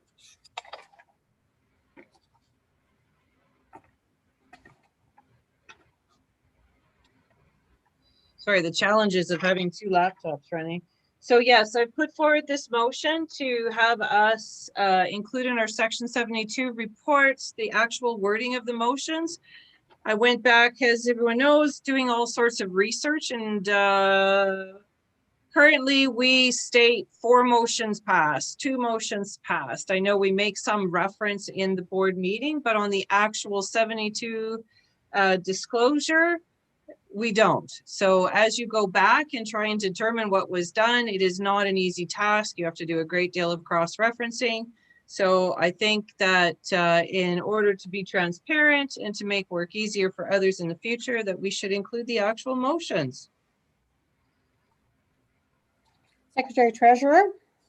Yeah, I just I offer up just some insight in terms of where we might have a motion in camera that is still dependent on negotiations. The board may wish to keep that decision to release information at the in-camera level and release the information to open as it sees fit in its in-camera meetings. The warning or the thing to consider, I think, when putting actual motions as a blanket slate into the Section 72 report is that if it's a 2 or 3 part motion, you may be jeopardizing some negotiations or another partner's timing of information if there's a partner involved in the motion. I think it would be better to leave it in camera and have the board decide whether it's going to disclose the entire motion or the nature of the decision. Just my warning or my consideration. Thank you. And if I can just jump in, that is our current practice, is it not? Yes. What you just described. Okay, thank you. So just to clarify then from Secretary Treasurer, we are including motions in the second, when the board says disclose it, are we writing those motions in a Section 72 report? No, what I'm saying is that if the board wanted to disclose the exact wording of the motion, then the board should decide that at the in-camera meeting in terms of what it's going to disclose. Is it going to disclose the nature of the in-camera item coming out into the public, or does it want to disclose the entire motion? I think that decision should be made in camera on a case-by-case basis when the motion is ready to be, or the topic is ready to be moved into open, not necessarily a blanket. Right now, the board decides on a case-by-case basis in terms of what it releases into the open. Trustee Ryan Painter? Thank you, Chair. I found myself, kind of wondering about this when I was looking at the motion, and thinking about the nature of what we provide in and out of camera, and it's challenging. There's a lot that we need to make sure that we are doing our due diligence to disclose. But at the same time, we have to ensure that we are abiding by the strictest sense of keeping conversations internal until we can bring them out. So actually, Secretary Treasurer Morris has really brought to light my feelings on this subject. Oftentimes, it can make a lot of sense to apply a blank solution or a broad solution. But in this case, when it comes to in-camera motions, I think we need to do it on an ad hoc basis. There certainly isn't anything preventing trustees from moving that motion and bringing that forward in camera, but I think that is where the decision does need to be made. So that's just my point. Thank you.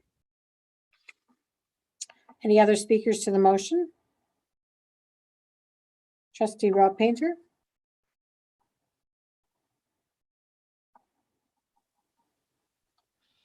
So I do like the idea of the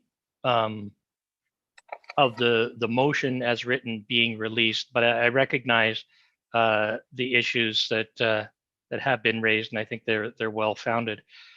With that in mind, I'm wondering if there might be an opportunity to clarify this language to indicate that it only pertains to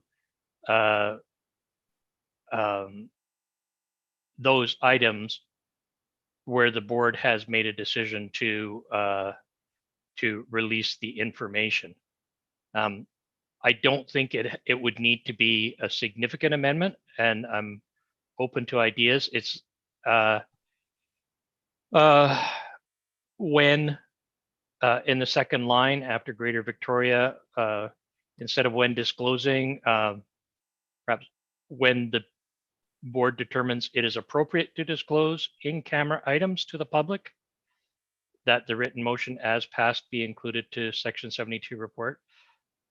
So striking of the board later on in that sentence and moving it forward to when, so that it reads, when the board determines to disclose in-camera decisions to the public, that the written motion as passed be included.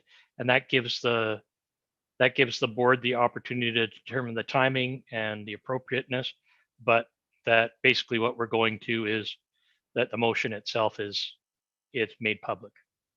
So I'm having a little bit of difficulty here understanding the need for this. So when the board in an in-camera meeting decides that it wants to move something to the public, it moves to move an in-camera motion out of camera, and the full motion comes to the board. No, So the full motion does not come to the board is what the issue is. It's what my recollection, and I stand to be corrected, but my recollection is that it's basically a bullet summary. The board discussed land, personnel, property, or something like that, and that's the extent of the report. So here, no, well, no, that's the extent of the Section 72 report. But when we move a motion from in camera to out of camera, we move the whole motion, as we did with some of the Burnside motions. All of the motions were moved into the public. from the in-camera. So I have no need for this because the motions, as we deem them individually, have been coming forward. So I'm not quite sure why this is needed. Well, So I can't support this. but Trustee Leonard, I think the reference you're making is when the board has made the decision to debate a motion in public when it was initially in camera. And what this is speaking to is that when an in-camera discussion has been concluded and a motion is passed, when the board determines that they will put it out in that section 72 report, that it will include the wording of the motion. Okay. So two different things. Trustee Waters. So the Section 72 reports have only been appearing on our board agenda since the Secretary Treasurer Morris started with us, or shortly thereafter. We have a portion item on our board agenda, which is disclosure of in-camera items. Often I read a whole motion out into the record. Other times, the full motion isn't appropriate. Like if we were to approve negotiating up to a certain amount of money, we might say that we might release into the open that we've entered negotiations with X, but we're not going to say what our dollar amount is, right? That would need to stay enclosed. So there, and then it'll just be, I will say when we get to that point on the agenda, you know, we've entered into negotiations rather than reading out the full motion. But believe me, I've read out full motions many times into the record, and then there they are, and they sit in our minutes. And so, you know, to me, that's way more important than the Section 72s, although I appreciate that we're getting them regularly, which is why I think this motion's coming forward, because it's like, what are we capturing there versus the other? But, you know, Section 72s have always existed. They've never been on our agendas until now. And I'm glad. I think it's an added layer of transparency that's important. But I can't, this amendment doesn't work for me, and the main motion doesn't either, because I don't think it's actually actionable in practice. And I think we'd be doing ourselves a disservice and putting ourselves at risk, where we just have to not follow it. So I certainly won't be supporting. So Trustee Painter, was yours an actual amendment? No, just a point of clarification. And this isn't to put Trustee Waters on the spot, but if you can think of an example of like a month when that was done, just so that I can refer to it and refresh my memory on how that's been done in the past. Most of the motions from the Burnside report. Sure, or March 2020, if you want to go and look under there. I read a big, huge, long one. Yeah. Correct. I remember that one. So was yours an amendment, an official amendment to this motion, Trustee Painter? Or are we discussing the main motion? I was just, with your indulgence, I just wanted to take a quick look at the March 2020 example that Trustee Waters mentioned. And no, can you please tell me if yours was an amendment? Are we speaking to the amendment, or are we speaking to the main motion? Because I didn't hear you. It was an as amendment. Okay. It was an amendment. I'm just thinking that if, as Trustee Waters says, this has already been addressed, then I'll withdraw it and we can move forward.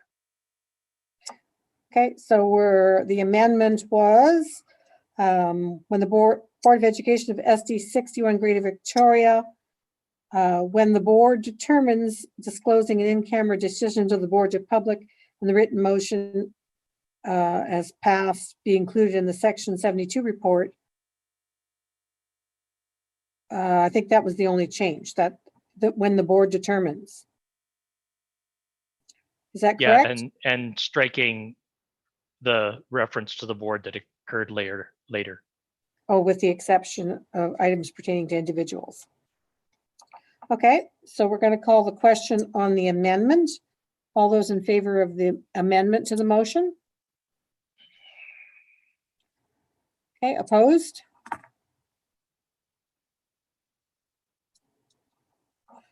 Abstentions? Okay, I need a vote, Trustee Waters, one way or the other. What was that? Sorry, it's good and truly well after Was 10 that- now. No, I'm opposed. Opposed, okay. Thank you. So the amendment has failed for lack of a majority. We're back to the main motion.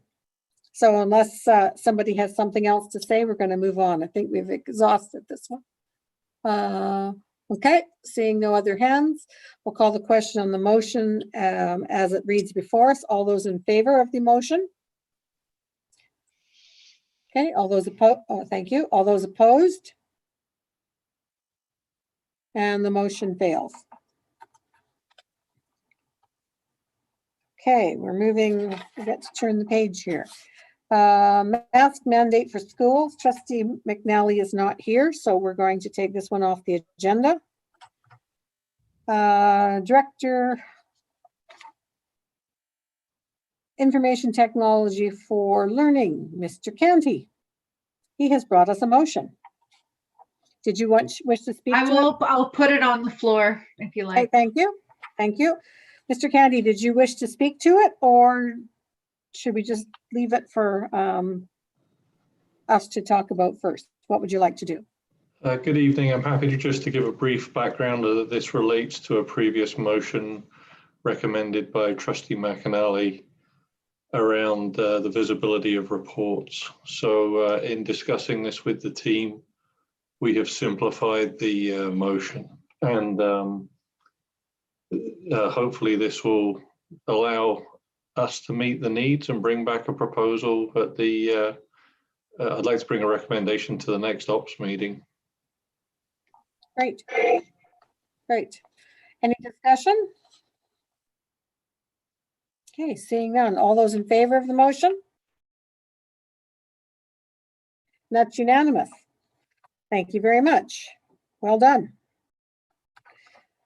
Okay, H5, Advocacy Ad Hoc Committee Terms of Reference.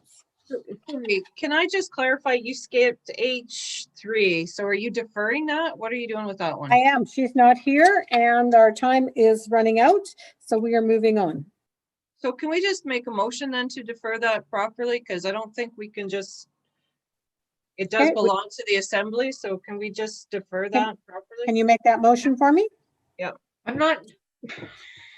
I'm not sure that it belongs to the assembly because it hasn't been moved. It's on the agenda, but if nobody moves it. Has this not come It's like the- before? No? Diane, yeah. Regardless, I'm gonna move it. I'm gonna refer it to the next meeting, just so we're following process. What if she wants it at the board meeting though?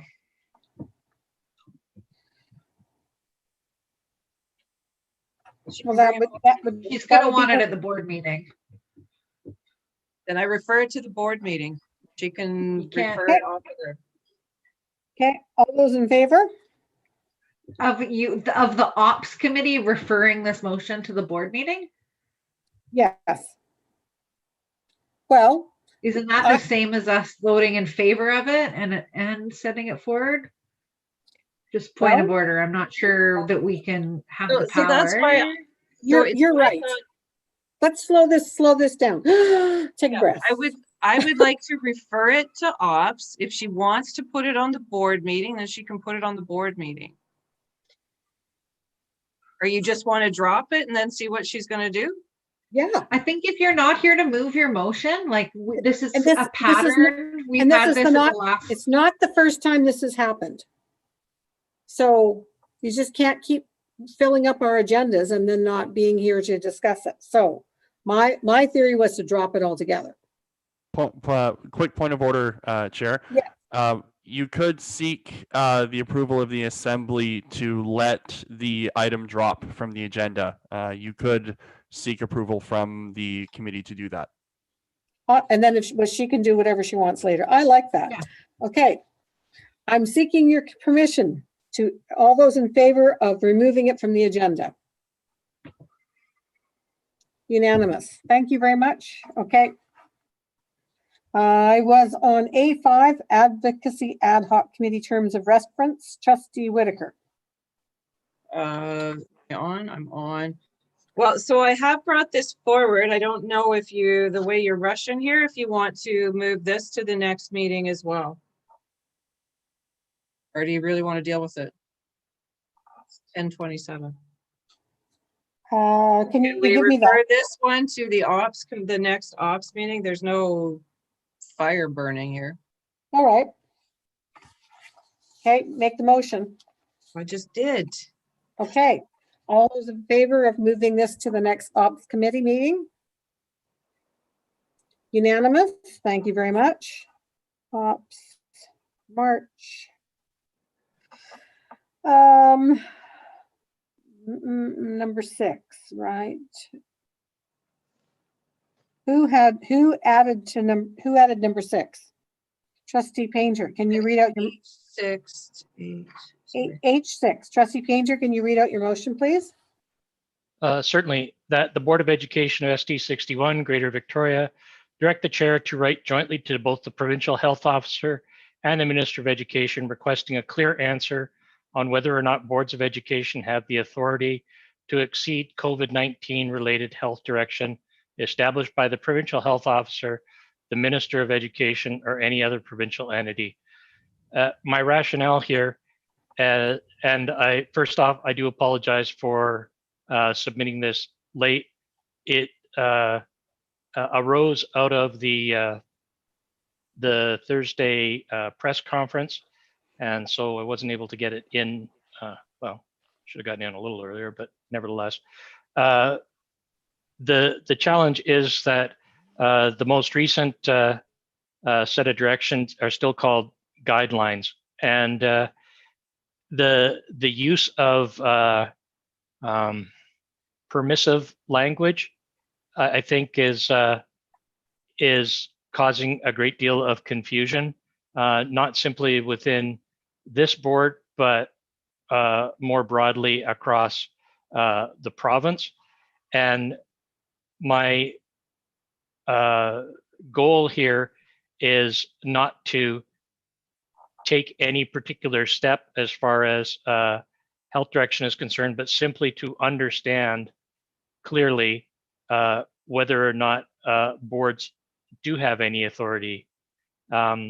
My reason for not wanting to delay this is that I have been following some of the projections related to the variants that we're seeing start to emerge across the province. And the growth rates of these are extremely high. And I would simply want to be in a position prior to the end of next month to make a decision if the board felt that it was warranted. Thank you. Trustee Ryan Painter. I'd like to make a motion to refer this to March ops. Okay. You can't vote, but I guess you can make a motion. Okay. So there's I would like to see clarification why Trustee Ryan Painter would like to refer this to the next meeting. Just because the other Trustee Painter said why he didn't want to refer it. Oh, it's a reasonable question. Speaking quite plainly, I think the motion itself, while certainly germane and perhaps timely, I think requires a bit more due diligence and thought, and the public hasn't had a chance to review because it was brought before so late in the day. So if there is going to be some engagement on this, I think it's only appropriate that we allow our public to know that it's coming to the table so that they can engage. So that's why I'm moving to refer it, so that if it is on the agenda for ops in March, we do have a public who knows that it's there and they can comment. So is a motion to refer debatable? Yes. Okay. Trustee Rob Painter. No, I do take Trustee Painter's point about the members of the broader community to understand this. However, I do believe that in this circumstance, this is an information-seeking motion rather than one that is requesting or proposing specific action. what should we get a response from the parties mentioned? The board is in no way, shape, or form tied to any specific action about that. They'll simply have clarity about what the range of options are. So in that regard, I don't believe that moving forward at this point in time limits anyone's opportunity to engage in a broader discussion about COVID-related health direction. Thank you. Trustee Whitaker. Thank you. So I'm a little bit torn, specifically because if I'm recalling correctly, this is a question that I think was asked at the previous ops meeting or at a previous meeting where the question was asked if we were able to do that. So I guess I'm concerned that we have to pass a motion to get an answer to a question. And whether or not that answer would come back, I guess what I'm hoping for is that we'll just get an answer to this question before March. So I guess I will approve that, but I'm really hoping that we just get an answer in public and somebody tells me that. Trustee Henson. Thanks. Yeah, I was just going to say, I don't feel that this needs to be referred since it is just an information gathering motion. I feel like that's something we can debate pretty quickly tonight, although the fact that we're having a long debate about whether or not to move it forward may belie my thoughts. So I'll stop. Sorry. Trustee Waters, did I see your hand up? Yeah, I'm in favor of referring just for the process piece, and I believe there's going to be a clear answer forthcoming. I know the folks at the BCSGA are working hard on collating it as we speak. Superintendent has got her hand up. Oh, sorry. Superintendent. That's okay. I hear the same thing. BCSTA is certainly collating. Other districts are talking about the same question. And I do believe there's going to be information forthcoming if Board of Trustees step out of the recommendations.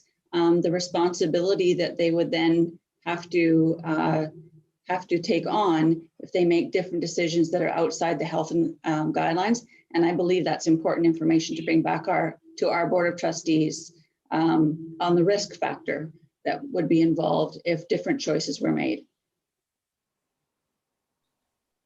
So that's not part of the letter. It's just saying, can you exceed? It's not saying what the risk factors are if you do. So, I think I would like to refer to. So the motion right now is to refer this to the March meeting. We're going to call the question, Mr. Painter, Trustee Painter. All those in favor of referring this to the March meeting? And that's 4. All those opposed? Trustee Painter? Okay, the motion is passed. So this will be referred to the March meeting. Under general announcements, the question from Abby Henry from last month's meeting will be posted on the website as per all the other questions. Do we have any questions from this evening, Mr. Roberts? No questions this evening, Chair. Great, thank you. Trustee Painter, are you moving to adjourn or something else? No, I am asking a question about the greenhouse gas emissions questions and answers. And I have to admit, I'm feeling a little concerned with the pattern that we're establishing here, where Q&As are not presented in the course of the meeting, rather that they come out after the fact and then basically sit there until, I guess, trustees are able to ask questions about them at the board meeting several weeks later. I really believe that if we are taking questions at one meeting, that at the next meeting, they are part of the pack-up and are subject to review and consideration by the board. Okay, we'll take that under advisement. We've been, with Zoom, we've been trying to refine our meetings and make them workable. And that was one of the options we have come up with. So at this point in time, we will be moving forward in this regard. And if that's not the direction of the board, then we can make a change down the road if we have a motion to do so. So could I have a motion to adjourn for this evening? Trustee Whitaker, thank you very much and good night. And thank you very much for your attendance. Thanks, Thank you, staff, Elaine. as always. Thanks, Chair. Thanks, Chair. Night. Thanks, Andy. Thanks, Kim.